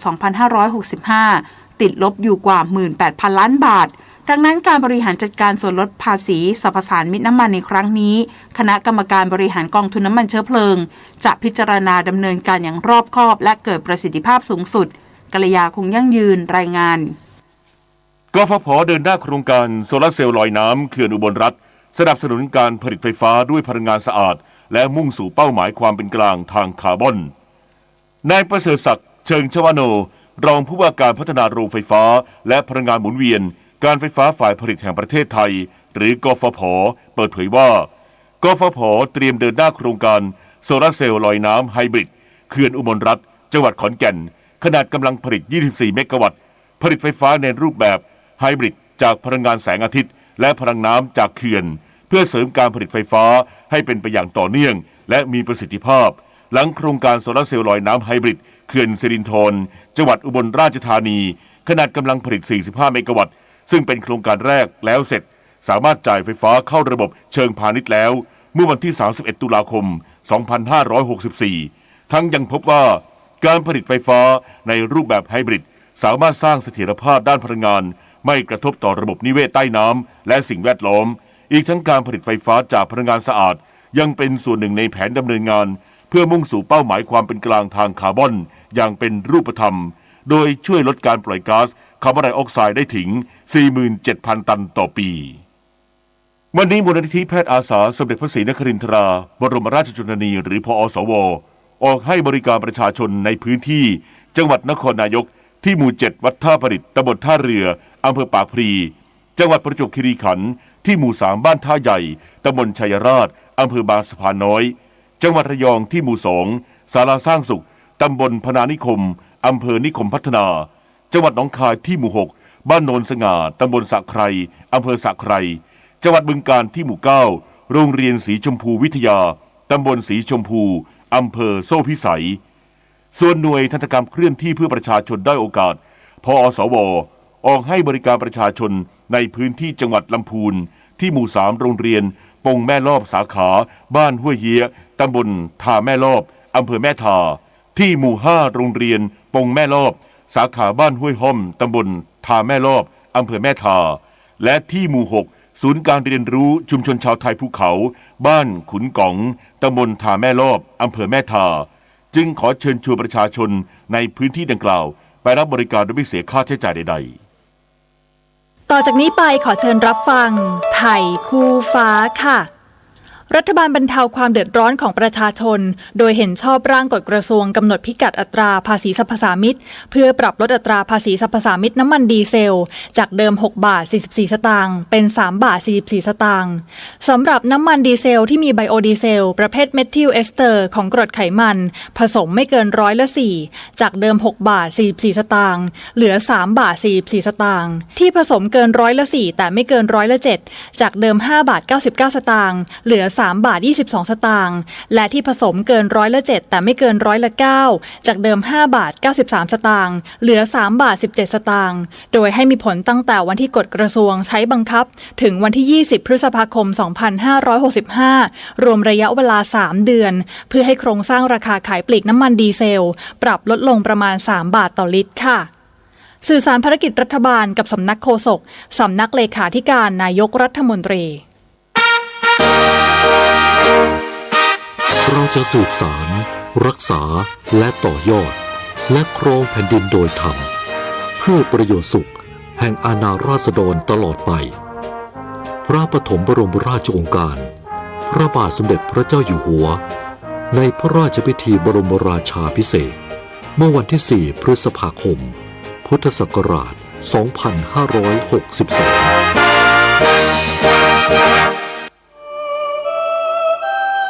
ชีวิตมนุษย์มีสุขมีทุกข์ดีใจเสียใจผ่านอุปสรรคและปัญหามากมายในแต่ละวันสงบนิ่งแล้วย้อนมองตัวเองวันนี้วันพระน้อมนำธรรมะสู่ชีวิตเตือนสติคนไทยทั้งชาติ สถานีวิทยุกระจายเสียงแห่งประเทศไทย 7:16 นาทีต่อไปเสนอข่าวต่างประเทศผลการศึกษาใหม่ของศูนย์ควบคุมและป้องกันโรคของสหรัฐหรือ CDC ที่เผยแพร่วันนี้ชี้ให้เห็นว่าเด็กที่เกิดจากแม่ที่ได้รับวัคซีนโควิด -19 ครบโดสระหว่างตั้งครรภ์มีโอกาสน้อยกว่า60%ในการเข้ารับการรักษาตัวในโรงพยาบาลเนื่องจากโรคโควิด -19 CDC ทำการศึกษาในเด็ก379คนที่มีอายุมากถึง6เดือนซึ่งเข้ารับการรักษาตัวในโรงพยาบาลในศูนย์กุมารแพทย์ตั้งแต่เดือนกรกฎาคม 2564 ถึงมกราคม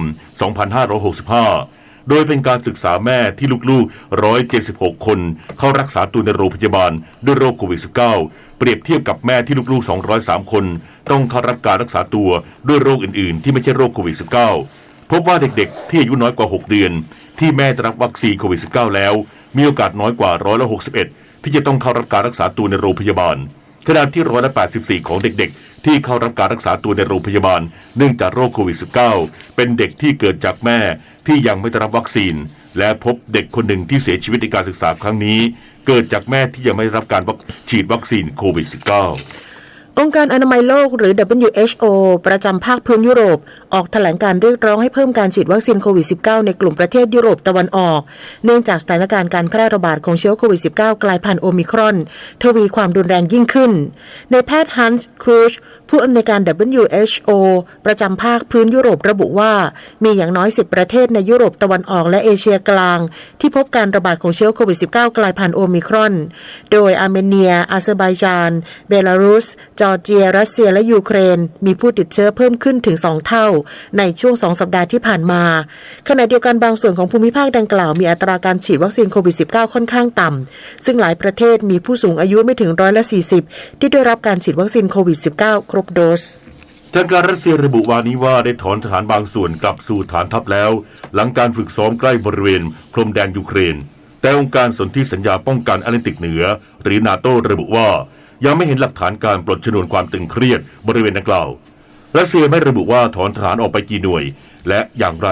หลังระดมทหารราว 130,000 นายประชิดพรมแดนทางเหนือตะวันออกและใต้ของยูเครนซึ่งเป็นชนวนเหตุให้เกิดวิกฤตครั้งเลวร้ายที่สุดกับความสัมพันธ์กับชาติตะวันตกนับตั้งแต่สิ้นสุดสงครามเย็นความเคลื่อนไหวดังกล่าวของรัสเซียทำให้ยูเครนและพันธมิตรตะวันตกยกระดับเตรียมการตอบโต้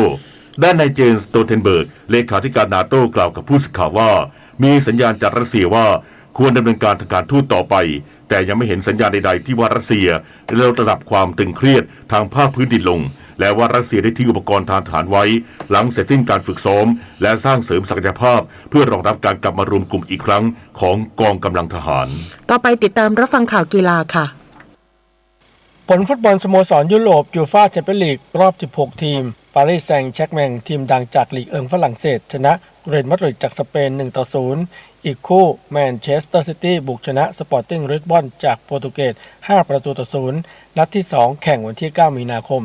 ทางด้านฟุตบอลพรีเมียร์ลีกอังกฤษแมนเชสเตอร์ยูไนเต็ดชนะไบรตัน 2-0 ต่อกันที่การแข่งขันยิงปืน ISSF กลางปีไรเฟิลแอนด์บริสตอลที่กรุงจาการ์ตาประเทศอินโดนีเซียระหว่างวันที่ 8-18 กุมภาพันธ์ทัวร์นาเมนต์สะสมคะแนนโอลิมปิกเกม 2024 ที่ฝรั่งเศส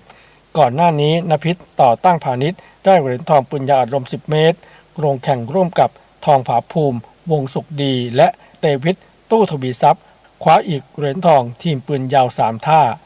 ส่วนทีมปืนยาวหญิงนำโดยธัญลักษณ์โชติพิบูลศิลป์เจเดนจิตวีเหมาะประสิทธิ์และสุภมาศวันแก้วได้เหรียญเงินกอล์ฟ Honda LPGA Thailand 2022 ฉลองครบรอบ15 ปีชิงเงินรางวัล 1,600,000 เหรียญสหรัฐประมาณ53ล้านบาทระหว่างวันที่ 10-13 มีนาคมที่สยามคอนทิกลับโอคอสพัทยามีนักกอล์ฟอันดับตารางคะแนน LPGA จำนวน56คนนำโดยโปรเมเอลิยาจุธานุการแชมป์เก่าลิเดโค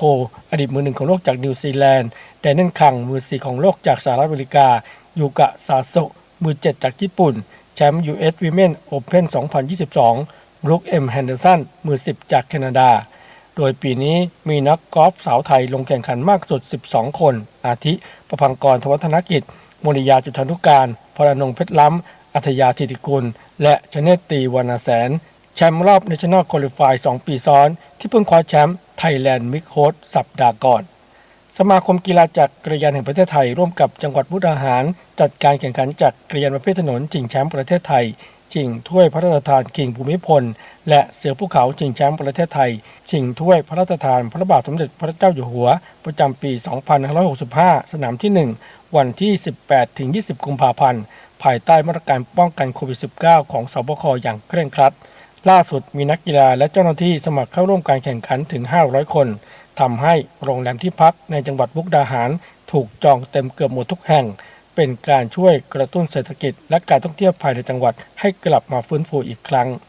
โนวัค โจโควิชนักเทนนิสมือหนึ่งของโลกชาวเซอร์เบียเปิดใจกับ BBC เกี่ยวกับประเด็นไม่ฉีดวัคซีนป้องกันโควิด -19 จนทำให้โดนยกเลิกวีซ่าและส่งตัวออกจากออสเตรเลียพลาดโอกาสป้องกันแชมป์แกรนด์สแลมออสเตรเลียนโอเพ่นเมื่อเดือนที่แล้วว่าหากในอนาคตต้องพลาดการแข่งขันแกรนด์สแลมอื่นๆทั้งเฟรนช์โอเพ่นและวิมเบิลดันจากนโยบายส่วนตัวเกี่ยวกับการฉีดวัคซีนพร้อมยอมรับผลที่ตามมาพงษ์เกษมสมศุขรายงานต่อไปรับฟังพยากรณ์อากาศค่ะกรมอุตุนิยมวิทยาพยากรณ์อากาศ24ชั่วโมงข้างหน้าหย่อมความกดอากาศต่ำปกคลุมบริเวณหัวเกาะสุมาตราประกอบกับมีลมตะวันออกเฉียงใต้พัดปกคลุมบริเวณอ่าวไทยและภาคใต้ทำให้ภาคใต้มีฝนเพิ่มขึ้นและมีฝนตกหนักถึงหนักมากบางแห่งขอให้ประชาชนบริเวณภาคใต้ระวังอันตรายจากฝนตกหนักและฝนที่ตกสะสมส่วนชาวเรือควรเพิ่มความระมัดระวังในการเดินเรือและหลีกเลี่ยงบริเวณที่มีฝนฟ้าคะนองสำหรับบริเวณความกดอากาศสูงหรือมวลอากาศเย็นจากประเทศจีนที่ปกคลุมประเทศไทยตอนบนและทะเลจีนใต้เริ่มมีกำลังอ่อนลงในขณะที่ลมตะวันออกและลมตะวันออกเฉียงใต้ยังคงพัดนำความชื้นจากทะเลจีนใต้และอ่าวไทยเข้ามาปกคลุมภาคเหนือตอนล่างภาคตะวันออกเฉียงเหนือภาคตะวันออกภาคกลางรวมถึงกรุงเทพมหานครและปริมณฑลลักษณะเช่นนี้ทำให้บริเวณดังกล่าวมีฝนฟ้าคะนองและมีฝนตกหนักเกิดขึ้นได้ในบางพื้นที่ขอให้ประชาชนบริเวณประเทศไทยตอนบนระวังอันตรายจากฝนฟ้าคะนองในระยะนี้ไว้ด้วยสำหรับพยากรณ์อากาศตั้งแต่เช้าวันนี้จนถึงเช้าวันพรุ่งนี้ภาคเหนือทางตอนบนของภาคอากาศเย็นถึงหนาวกับมีหมอกในตอนเช้าและมีหมอกหนาในบางพื้นที่ส่วนทางตอนล่างของภาคมีเมฆเป็นส่วนมากกับมีหมอกในตอนเช้าโดยมีฝนฟ้าคะนอง30%ของพื้นที่ส่วนมากบริเวณจังหวัดตากกำแพงเพชรสุโขทัยอุตรดิตถ์พิษณุโลกพิจิตรและเพชรบูรณ์อุณหภูมิต่ำสุด 15-23 องศาเซลเซียสบริเวณยอดดอยอากาศหนาวถึงหนาวจัดภาคตะวันออกเฉียงเหนืออากาศเย็นในตอนเช้าโดยมีฝนฟ้าคะนอง30%ของพื้นที่ส่วนมากบริเวณจังหวัดเลยหนองคายบึงกาฬหนองบัวลำพูอุดรธานีชัยภูมิขอนแก่นกาฬสินธุ์นครราชสีมาบุรีรัมย์สุรินทร์ศรีสะเกษและอุบลราชธานีอุณหภูมิต่ำสุด 17-22 องศาเซลเซียสบริเวณยอดภูอากาศเย็นถึงหนาวภาคกลางมีฝนฟ้าคะนอง40%ของพื้นที่ส่วนมากบริเวณจังหวัดนครสวรรค์ลพบุรีสระบุรีพระนครศรีอยุธยาสุพรรณบุรีกาญจนบุรีราชบุรีนครปฐมสมุทรสงครามและสมุทรสาคร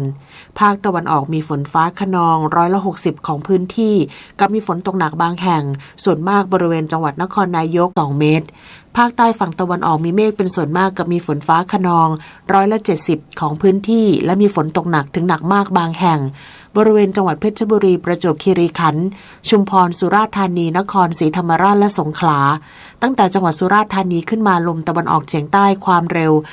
15-30 กิโลเมตรต่อชั่วโมงทะเลมีคลื่นสูงประมาณ1 เมตรบริเวณที่มีฝนฟ้าคะนองคลื่นสูง 1-2 เมตรตั้งแต่จังหวัดนครศรีธรรมราชลงไปลมตะวันออกเฉียงใต้ความเร็ว 15-35 กิโลเมตรต่อชั่วโมงทะเลมีคลื่นสูง 1-2 เมตรบริเวณที่มีฝนฟ้าคะนองคลื่นสูงประมาณ2 เมตรภาคใต้ฝั่งตะวันตกมีเมฆเป็นส่วนมากกับมีฝนฟ้าคะนอง60%ของพื้นที่และมีฝนตกหนักบางแห่งบริเวณจังหวัดพังงาและกระบี่ลมตะวันออกเฉียงใต้ความเร็ว 15-30 กิโลเมตรต่อชั่วโมงทะเลมีคลื่นสูงประมาณ1 เมตรห่างฝั่งคลื่นสูงมากกว่า1 เมตรกรุงเทพมหานครและปริมณฑลมีฝนฟ้าคะนอง40%ของพื้นที่สภาวะระดับน้ำในแม่น้ำเจ้าพระยาที่หน้ากองบัญชาการกองทัพเรือคำนวณโดยกรมอุทกศาสตร์กองทัพเรือวันนี้น้ำขึ้นเต็มที่เวลา 9 นาฬิกาสูงกว่าระดับทะเลปานกลาง1 เมตร 38 เซนติเมตรและเวลา 17 นาฬิกา 43 นาทีสูงกว่าระดับทะเลปานกลาง1 เมตร 4 เซนติเมตร น้ำลงเต็มที่เวลา 1:44 นาทีต่ำกว่าระดับทะเลปานกลาง77เซนติเมตรและเวลา 14:40 นาทีสูงกว่าระดับทะเลปานกลาง81เซนติเมตรวันนี้ที่ประภาคารกาญจนาภิเษกแหลมพรหมเทพจังหวัดภูเก็ตดวงอาทิตย์ตกเวลา 18:37 นาทีกรุงเทพมหานครดวงอาทิตย์ตกเวลา 18:23 นาที1 นาทีกับกปท.นอกจากการขับรถมอเตอร์ไซค์ด้วยความเร็วตามที่กฎหมายกำหนดแล้วการควบคุมให้รถหยุดอย่างปลอดภัยและมีประสิทธิภาพนั้นเป็นสิ่งสำคัญต้องมีการฝึกฝนทักษะในการขับขี่อยู่เสมอโดยการใช้เบรกที่ถูกวิธีมีระยะปลอดภัยโดยใช้เบรกหน้าและเบรกหลังพร้อมกันให้ประสิทธิภาพในการหยุดรถได้ดีที่สุดและสมดุลที่สุดใช้เบรกหลังค่อยๆชะลอความเร็วและใช้เบรกหน้าช่วยในการหยุดรถไปควบคู่กันการใช้เบรกพร้อมกันด้วยแรงที่เยอะรถจะหยุดทันทีควรระมัดระวังหากเบรกในทางโค้งหรือค่อยๆย้ำเบรกดีกว่าเบรกครั้งเดียวหมดเพราะจะช่วยลดความเสี่ยงในการเบรกอย่างรุนแรงหรือเบรกกระทันหันได้และช่วยเตือนให้ผู้ขับขี่รถคันหลังเพิ่มความระมัดระวังมากขึ้นครับด้วยความปรารถนาดีจากกรมประชาสัมพันธ์และกองทุนเพื่อความปลอดภัยในการใช้รถใช้ถนนกรมการขนส่งทางบกกระทรวงคมนาคมรู้รักภาษาไทยโดยความร่วมมือของสำนักงานราชบัณฑิตยสภาและกรมประชาสัมพันธ์วันนี้เสนอคำว่าพยมเขียนสระโอพอพานยอยักษ์มอม้าแปลว่าท้องฟ้าอากาศมาจากคำภาษาสันสกฤตว่าวโยมันมักใช้ในคำประพันธ์เช่นเรื่องพระอภัยมณีของสุนทรภู่ตอนพระอภัยมณีเป่าปีให้สามพราหมณ์ฟังความว่าในเพลงปีว่าสามพี่พราหมณ์เอ๋ยยังไม่เคยชมชิดพิสมัยถึงร้อยรถบุปผาสุมาลัย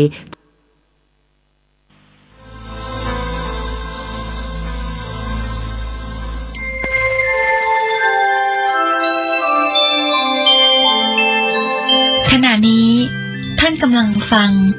สถานีวิทยุกระจายเสียงคลื่นเพื่อการศึกษาพระพุทธศาสนาและวัฒนธรรมระบบ FM 104.5 เมกะเฮิรตซ์ออกอากาศณวัดฝายหินตำบลสุเทพอำเภอเมืองจังหวัดเชียงใหม่โทรศัพท์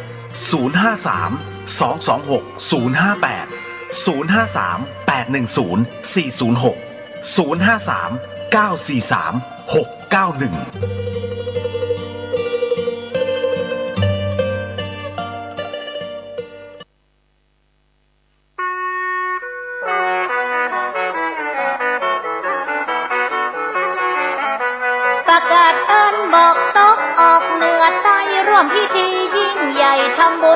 บาสุงศาสนิกชนคนที่ใจบุญมีศรัทธาเกื้อหนุน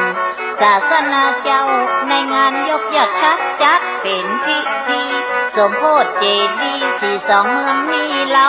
เจดีย์ดอยตุงดอยสุเทพเป็นเสาเป็นเจดีย์เจ้าจำลอง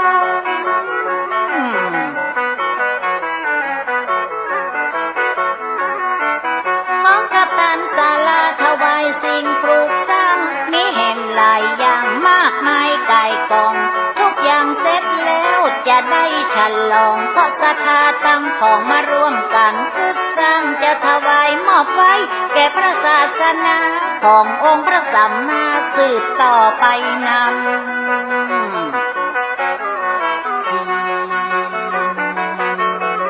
และจะได้ถวายเป็นศาสนาสมบัติจึงได้มีการจัดสมโภชฉลองบัดนี้สมดังเจตนาหมายปองตามแนวคิดของเถราจารย์ในอดีตหมายมีพี่น้องของประชาชนมีจิตเป็นกุศลมาร่วมกันคิดพร้อมใจกันสร้างจนเกิดผลสำฤทธิ์จะอุทิศแก่พระศาสนา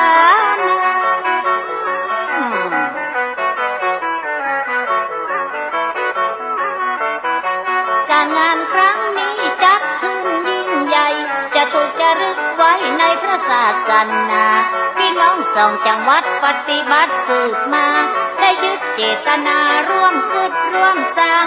ณม่อนพระเจ้าสี่สองเมืองอย่าการกุ่งรุ่งเรืองนั้นเนืองเหลือลำ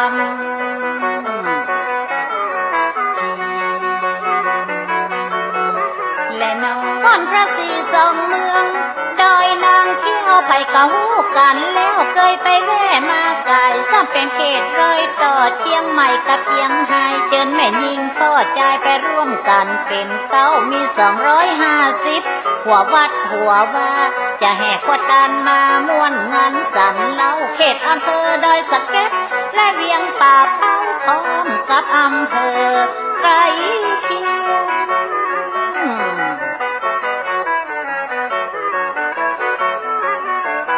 ขอเชิญชวนนักบุญนักศิลป์ทุกท่านพี่น้องชาวบ้านตี้ท่านได้ยินเสียงไปร่วมงานตี้ม่อนพระเจ้าสี่สองเมืองศาสนารุ่งเรืองเกิดที่ดอยนางแก้วในวันที่18ถึง20มีนา2565ใกล้จะมาถึงแล้ว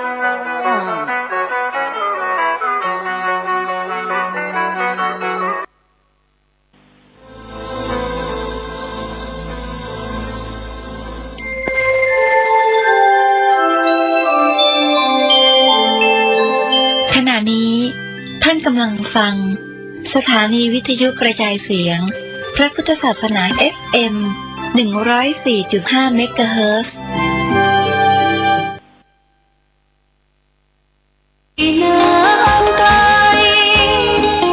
วัดพระบาทอุดมรุ่งเรืองงามตาเจ้าน้อยบุญธรรมสาขาหลวงพวงเชียงใหม่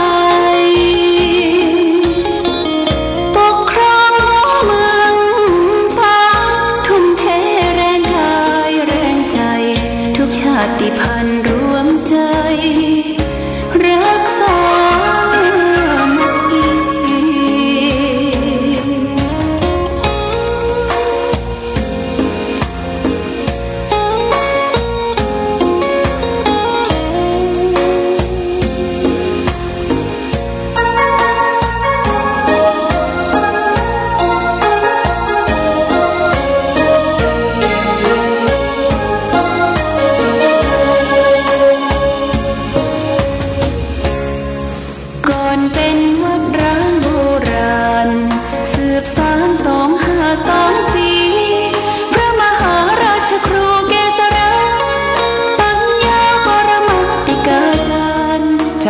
ภัยเชียงใหม่สืบสานเวลาผ่าน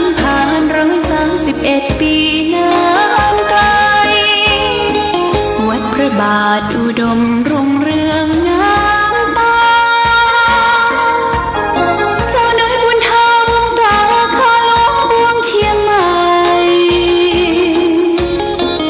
ปกครองหัวเมืองฟ้าทุ่มเทแรงกายแรงใจ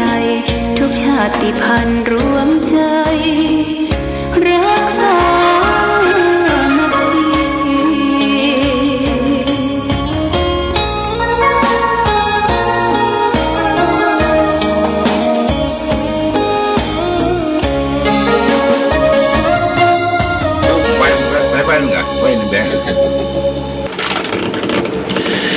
เจริญสุขศรัทธาสาธุชนญาติโยมท่านพุทธบริษัททั้งหลาย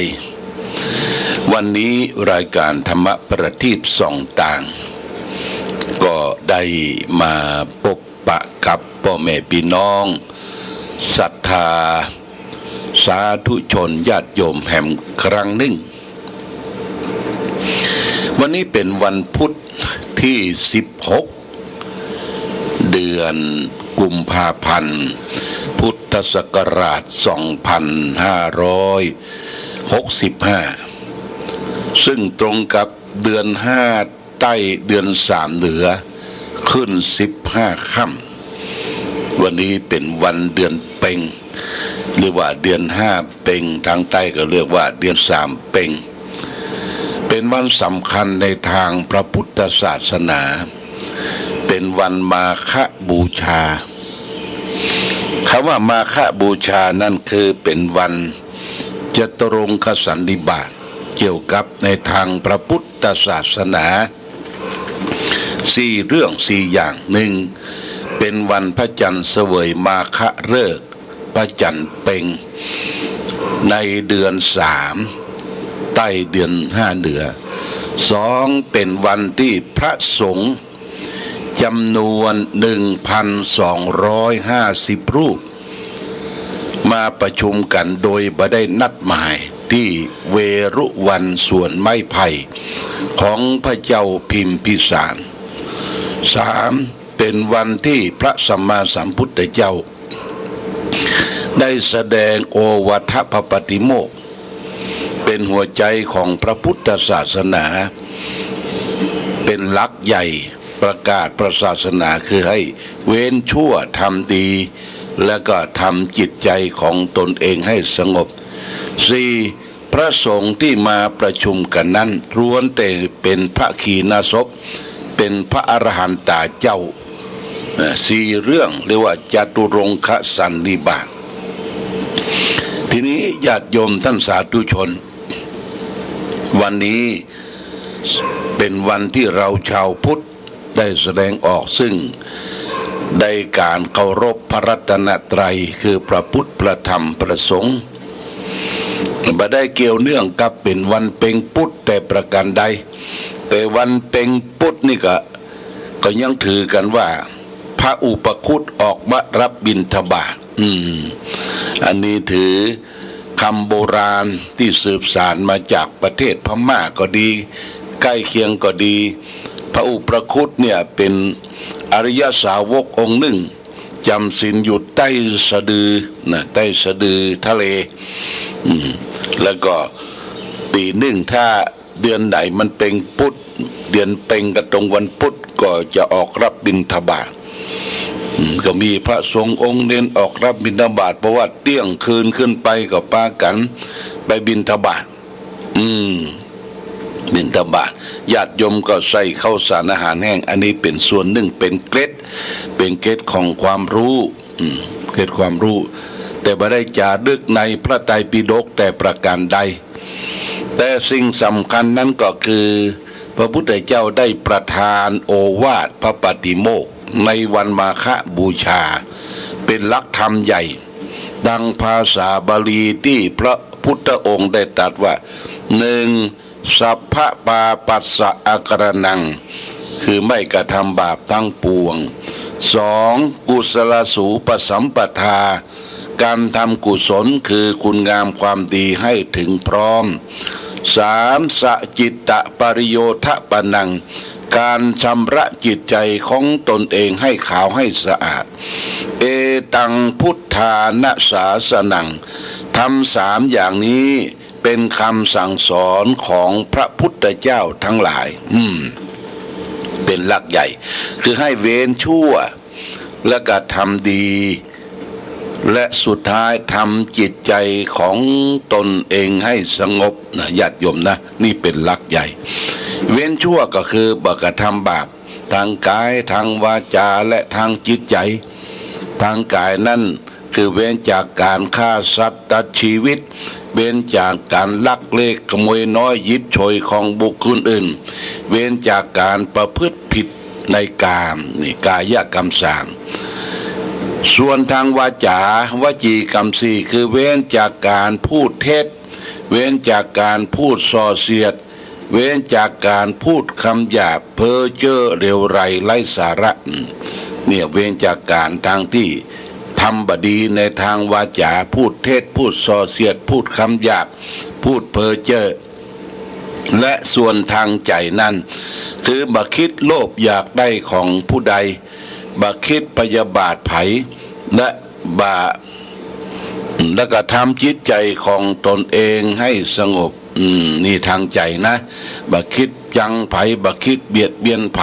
แล้วก็ทำจิตใจของตนเองให้สงบเพราะฉะนั้นเราชาวพุทธทั้งหลายวันนี้เป็นวันมาฆบูชาเป็นวันจตุรงคสันนิบาตเราชาวพุทธทั้งหลายก็พึงประพฤติปฏิบัติตามจารีตประเพณีทางส่วนกลางทางกรุงเทพก็ได้ประกาศว่าเราชาวพุทธนั้นตอนเจ้าเขาก็จะมีการไปใส่บาตรญาติปก ที่วัดวาอารามใกล้บ้านใกล้สถานที่ทำงานหรือมีโอกาสได้ไปวัดก็ใส่บาตรตามหน้าบ้านหน้าสถานที่ทำงานที่พระสงฆ์ออกรับบิณฑบาตแล้วก็ตอนค่ำตอนเย็นก็มีการประทักษิณเวียนเทียนญาติโยมนะทางราชการบ้านเมืองก็บอกว่า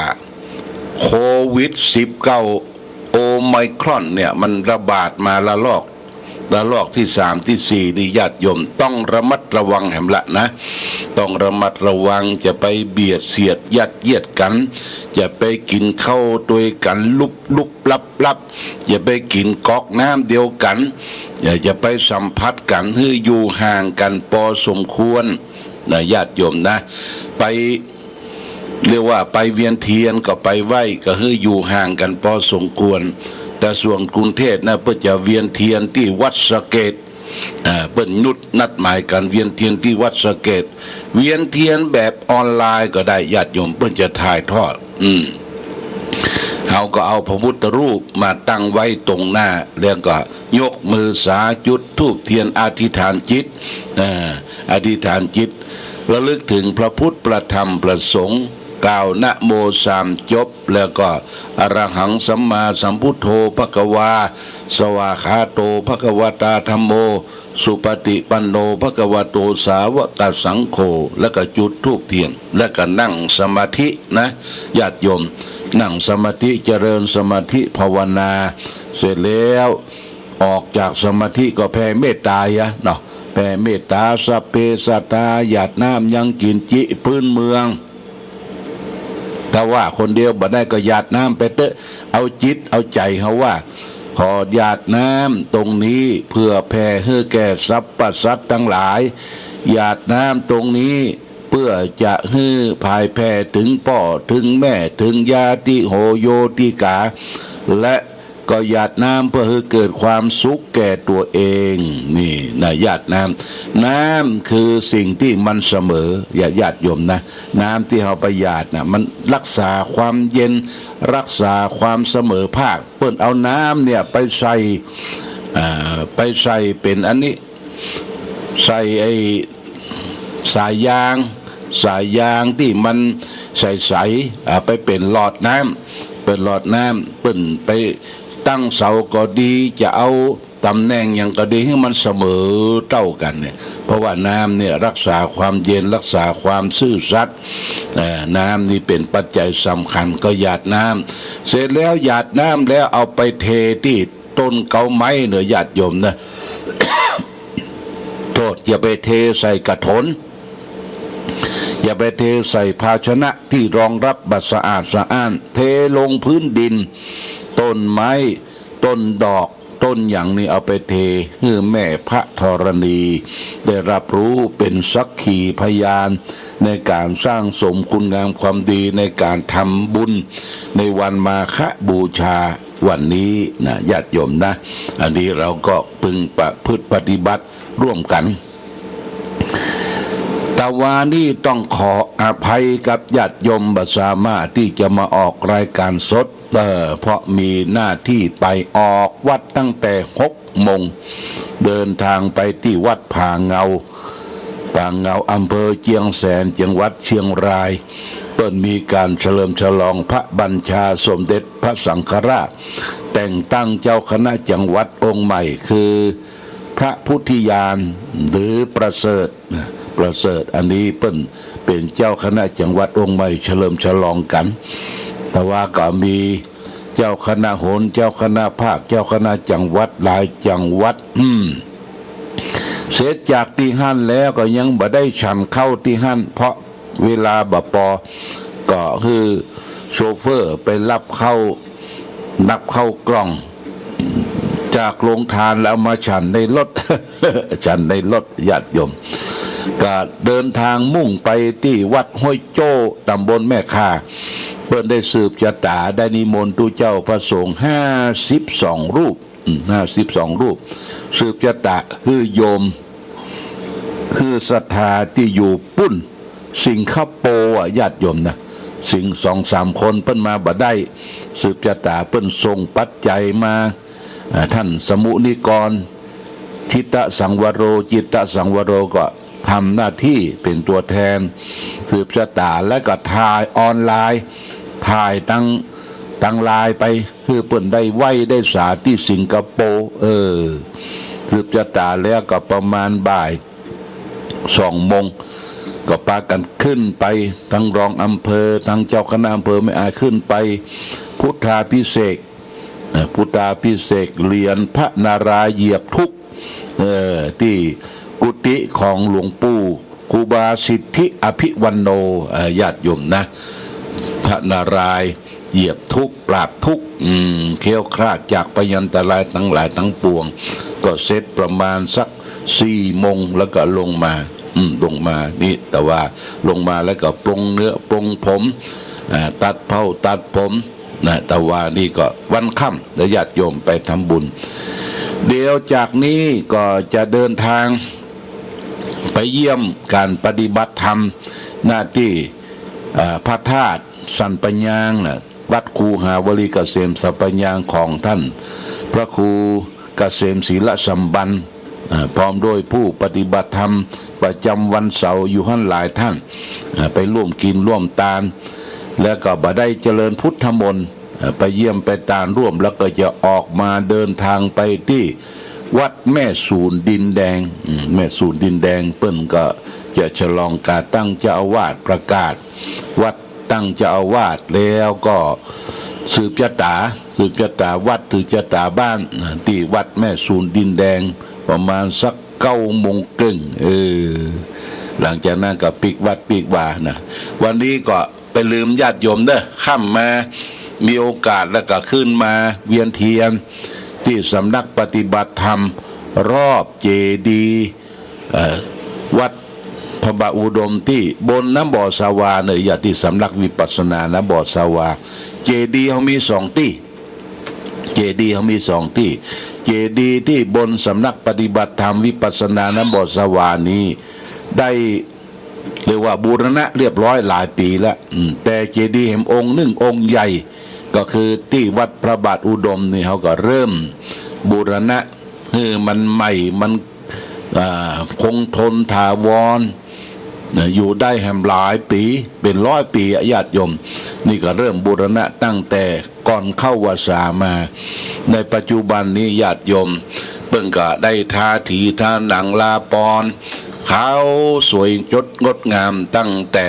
ฐานตั้งตั้งแต่ยอดลงมามันเหลือตั้งกลางที่ซุ้มพระพุทธรูปอยู่เนี่ยเหลือตรงนั้นก็แห่งเมื่อกี่วันก็คงจะเสร็จแล้วเขาก็จะได้รื้อปวนใหม่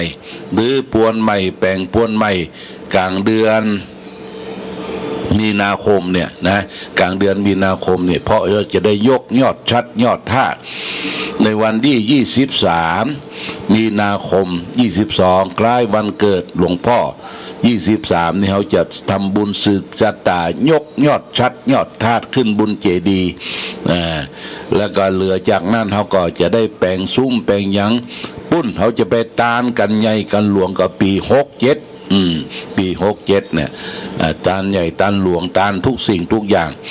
อันนี้ก็แจ้งญาติโยมท่านสาธุชนทั้งหลายรับทราบเอาละก่อนจากกันอนุโมทนาอันนี้ก็เปิ้นส่งปัจจัยใส่ซองมาแล้วคือแม่ป้อมาแม่เม็ดสมร่างบ้านไม้เสาหินหมู่14ตำบลเวียงได้ถวายแก้ว1 ดวง 1,000 บาทได้รับแล้วเน้อแม่เม็ดและพร้อมกันนั้นก็ขออนุโมทนากับเจ้าภาพเจ้าศรัทธาที่ได้มาถวายเพิ่มเติมนี้ก็เป็นแก้วไพลินแก้วเปิดห้องว่าทับทิมแดงนะเขาจะติดอยู่45 ลูก45 ลูกทับทิมแดงตอนนี้ได้มาแล้ว43 ลูกนะ43 ลูกค้างแหม2 ลูกนะญาติโยมอันนี้ก็ชุดท้ายนี้ก็อ่านเพิ่มเติมกลัวถ้าอ่านหมดนี่กลัวเวลาบ่พอ ก็มีคุณไพลินเล็กกล้าหาญนี่อำเภอสันทรายเชียงใหม่3 ลูก 3,000 บาทแม่หลวงบัวไรการพิมลนี่แม่หลวงวิไลการพิมลอยู่ห้วยประสาง1 ลูก 1,000 บาทแม่วิไลวสุทานหาการเนี่ยอำเภอเมืองเชียงใหม่อุทิศส่วนกุศลเพื่อแก่ป่อเต็กเคียงแช่กอแม่คำกวงแม่คำกองแล้วก็นายประเสริฐสมุหหันทการเชียงใหม่1 ลูก 1,000 บาทบุตนาสาธุถัดนั้นมาก็มีทับทิมเรียกว่ารัตนชาติ9 เม็ดนะรัชมา9 เม็ดมี12 กับตอนนี้ได้มาอยู่8 กับเหลือ4 กับละ 1,000 บาทก็มีคุณไพลินคุณเล็กกล้าหาญเชียงใหม่นี่นะ3 กับ 3,000 บาทอันนี้เหลือ4 กับญาติโยมถัดนั้นมาอันนี้กุ้มละเจ้าภาพนินสีดำ9 เม็ดนี่กุ้มละก็ที่มาเมื่อรุนนี่ก็มีแม่อำพันธ์กองบุญบ้านแม่ใจหมู่7 1 ลูก 1,000 บาทแม่นวลทาแก้วทา1 ลูก 1,000 บาทคุณเล็กนี่อยู่เชียงใหม่นะคุณเล็กกล้าหาญนี่3 ลูก 3,000 บาทแม่จันตาชัยวงศ์ส่วนดอก1 ลูก 1,000 บาทพ่อมาแม่เล็ดสมร่าง1 ลูก 1,000 บาทแล้วก็แม่วิไลวสุทันหการอำเภอเมืองเชียงใหม่1 ลูก 1,000 บาทนี่เป็นเจ้าภาพนินสีดำ9 เม็ดถัดนั้นมาก็มีแก้วปงคามนี่คือแก้วหมอกมุนเมืองนี่นะลูกเล็กเนี่ยญาติโยมเนี่ยที่เพิ่นจะเอาห้อยนะเอาห้อยนี่มี99 ลูกตอนนี้ได้มาอยู่32 ลูกก็มีคนวิไลวสุหันทการอำเภอเมืองเชียงใหม่3 ลูก 1,500 ลูกละ 500แล้วก็มีแม่นวลทาสิทธิวังบ้านศรีนนท์ใจ1 ลูก 500ครอบครัววงวิภาพรโทษพ่อเมธีแม่สาวนี1 ลูก 500 บาทนายสิงคำสิทธิแล้วก็นางนิตยาหอมยำเย็นบ้านเสาหิน1 ลูก 500 บาทนึกโฆษณาสาธุอันนี้ก็ทัดนั้นมาก็ห่วมปิดทองห่วมทำยอดชัดก็มีแม่ชุ่มใจ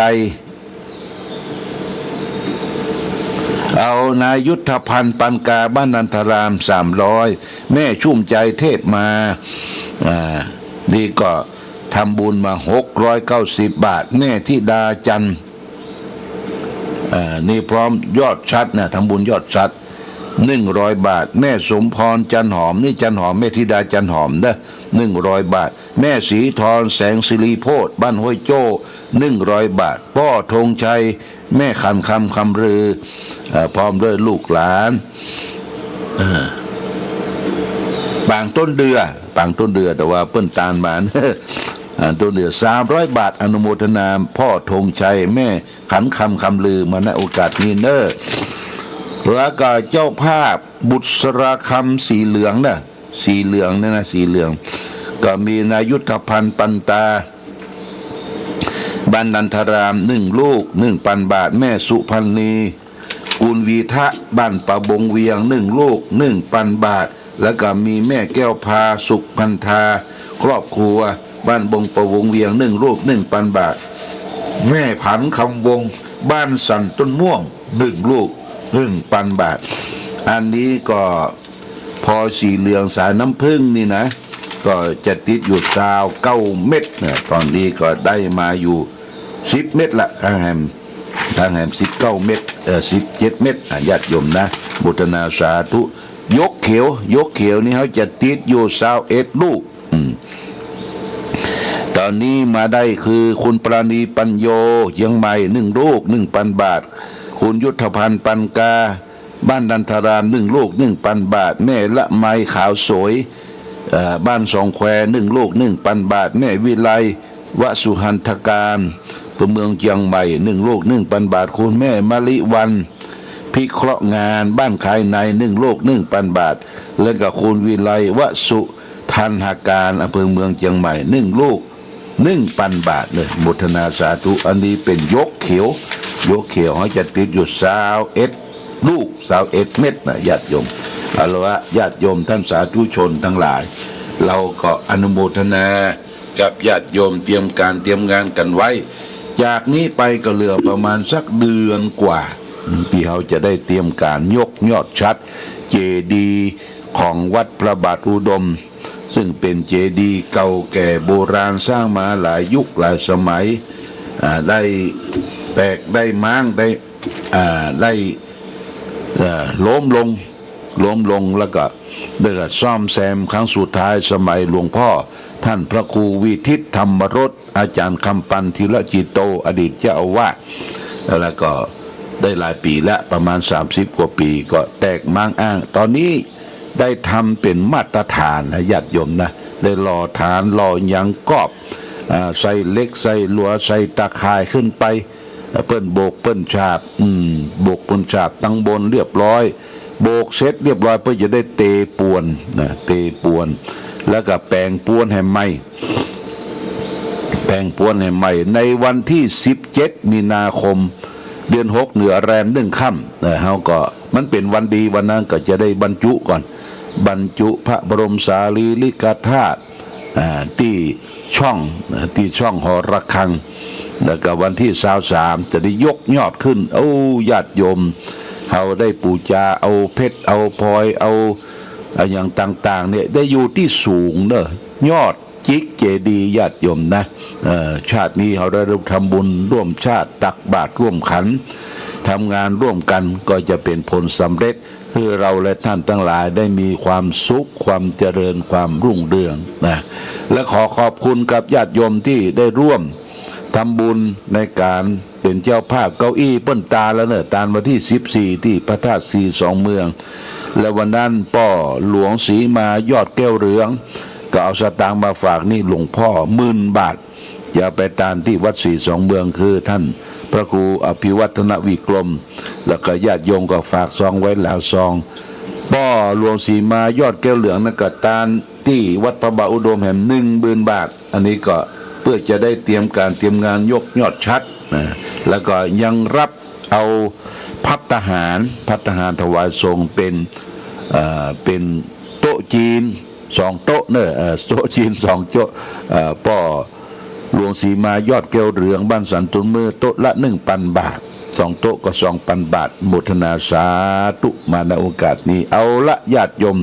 วันนี้รายการธรรมะประทีปส่องต่างได้มาพบญาติโยมท่านทั้งหลายพอสมควรแก่กาลเวลาในวันละโอกาสวันมาฆบูชาขอญาติโยมได้ตั้งตนตั้งใจประพฤติปฏิบัติอยู่บ้านก็ได้อยู่วัดก็ได้ไหว้พระสวดมนต์ธงชาติและเพลงชาติไทยเป็นสัญลักษณ์ของความเป็นไทยเราจงร่วมใจยืนตรงเคารพธงชาติด้วยความภาคภูมิใจในเอกราชและความเสียสละของบรรพบุรุษไทยประเทศไทยรวมและเชื้อชาติไทยเป็นประชารัฐผ้าไทยของไทยทุกส่วนอยู่ดำรงคงไว้ได้ทั้งมวลด้วยไทยล้วนหมายรักสมัคร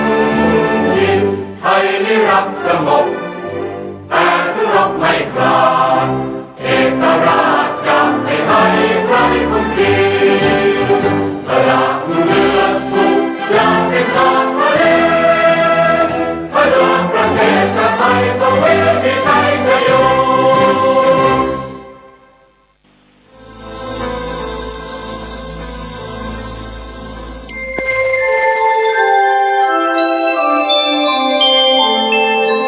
ขณะนี้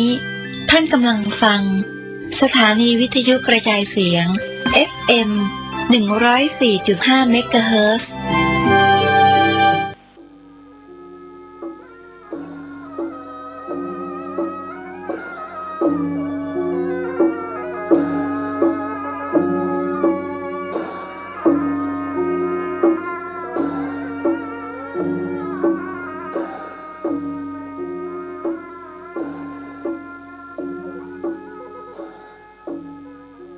วันนี้ตุลุงก็ได้มาออกอากาศสดๆคือพี่น้องทั้งหลายได้ฟัง ดังที่เคยได้ฟังมาถึงวัน ถ้าบาดเจ็บบาดป่วยยังจะพยายามบ่ฮือได้พลาดหวังที่ท่านทั้งหลายเคยฟังมากูวันเพื่อให้ท่านทั้งหลายได้มีโอกาสได้ฟังธรรมได้ปฏิบัติธรรมและอันใดควรอันใดบ่ควรจะได้นำมาเสนอให้ท่านทั้งหลายได้ฟังอันใดบ่ควรก็พยายามหลีกเลี่ยงจากสิ่งเหล่านั้นอันใดสมควรก็ควรที่จะปฏิบัติในสิ่งนั้นเพื่อเราจะได้เป็นคนหู้คนฉลาดตันผู้ตันคนมากขึ้นความหู้นี้เป็นเครื่องประดับทางมันสมองเรียกว่าสติปัญญามีอยู่ในสมองทุกเมื่อบ่เผลอเลิกบ่ได้หูเบาเอาง่ายพยายามเพื่อเป็นคนนักหน่วงเป็นคนพิจารณาดังนี้เป็นต้นจึงขอพี่น้องทั้งหลายพยายามฟังไปเรื่อยๆตั้งแต่6 โมงถึง7 โมงกู้วันแล้วมีคำถามทำหลายอย่างคำถามนี้เป็นการอู้กันปรึกษาหารือกันเพื่อตุลงจะได้รู้ว่าออกอากาศแล้วไผ่ฟังพ่องบ่ฟังพ่องบางคนก็เคยอู้โดยบัตันก็มีก็บ่เป็นหยังพยายามก็ได้ก่อนที่จะได้นำรายการนี้เพื่อฟังต่อไปนั้นขอเชิญชวนท่านทั้งหลายผู้คนที่ได้ฟังเวลานี้ไหว้พระเพื่อให้เป็นสิริมงคลกูเจ้าเพราะสัมมาสัมพุทโธภควาพุทธังภควันตังอภิวาเทมิกล่าว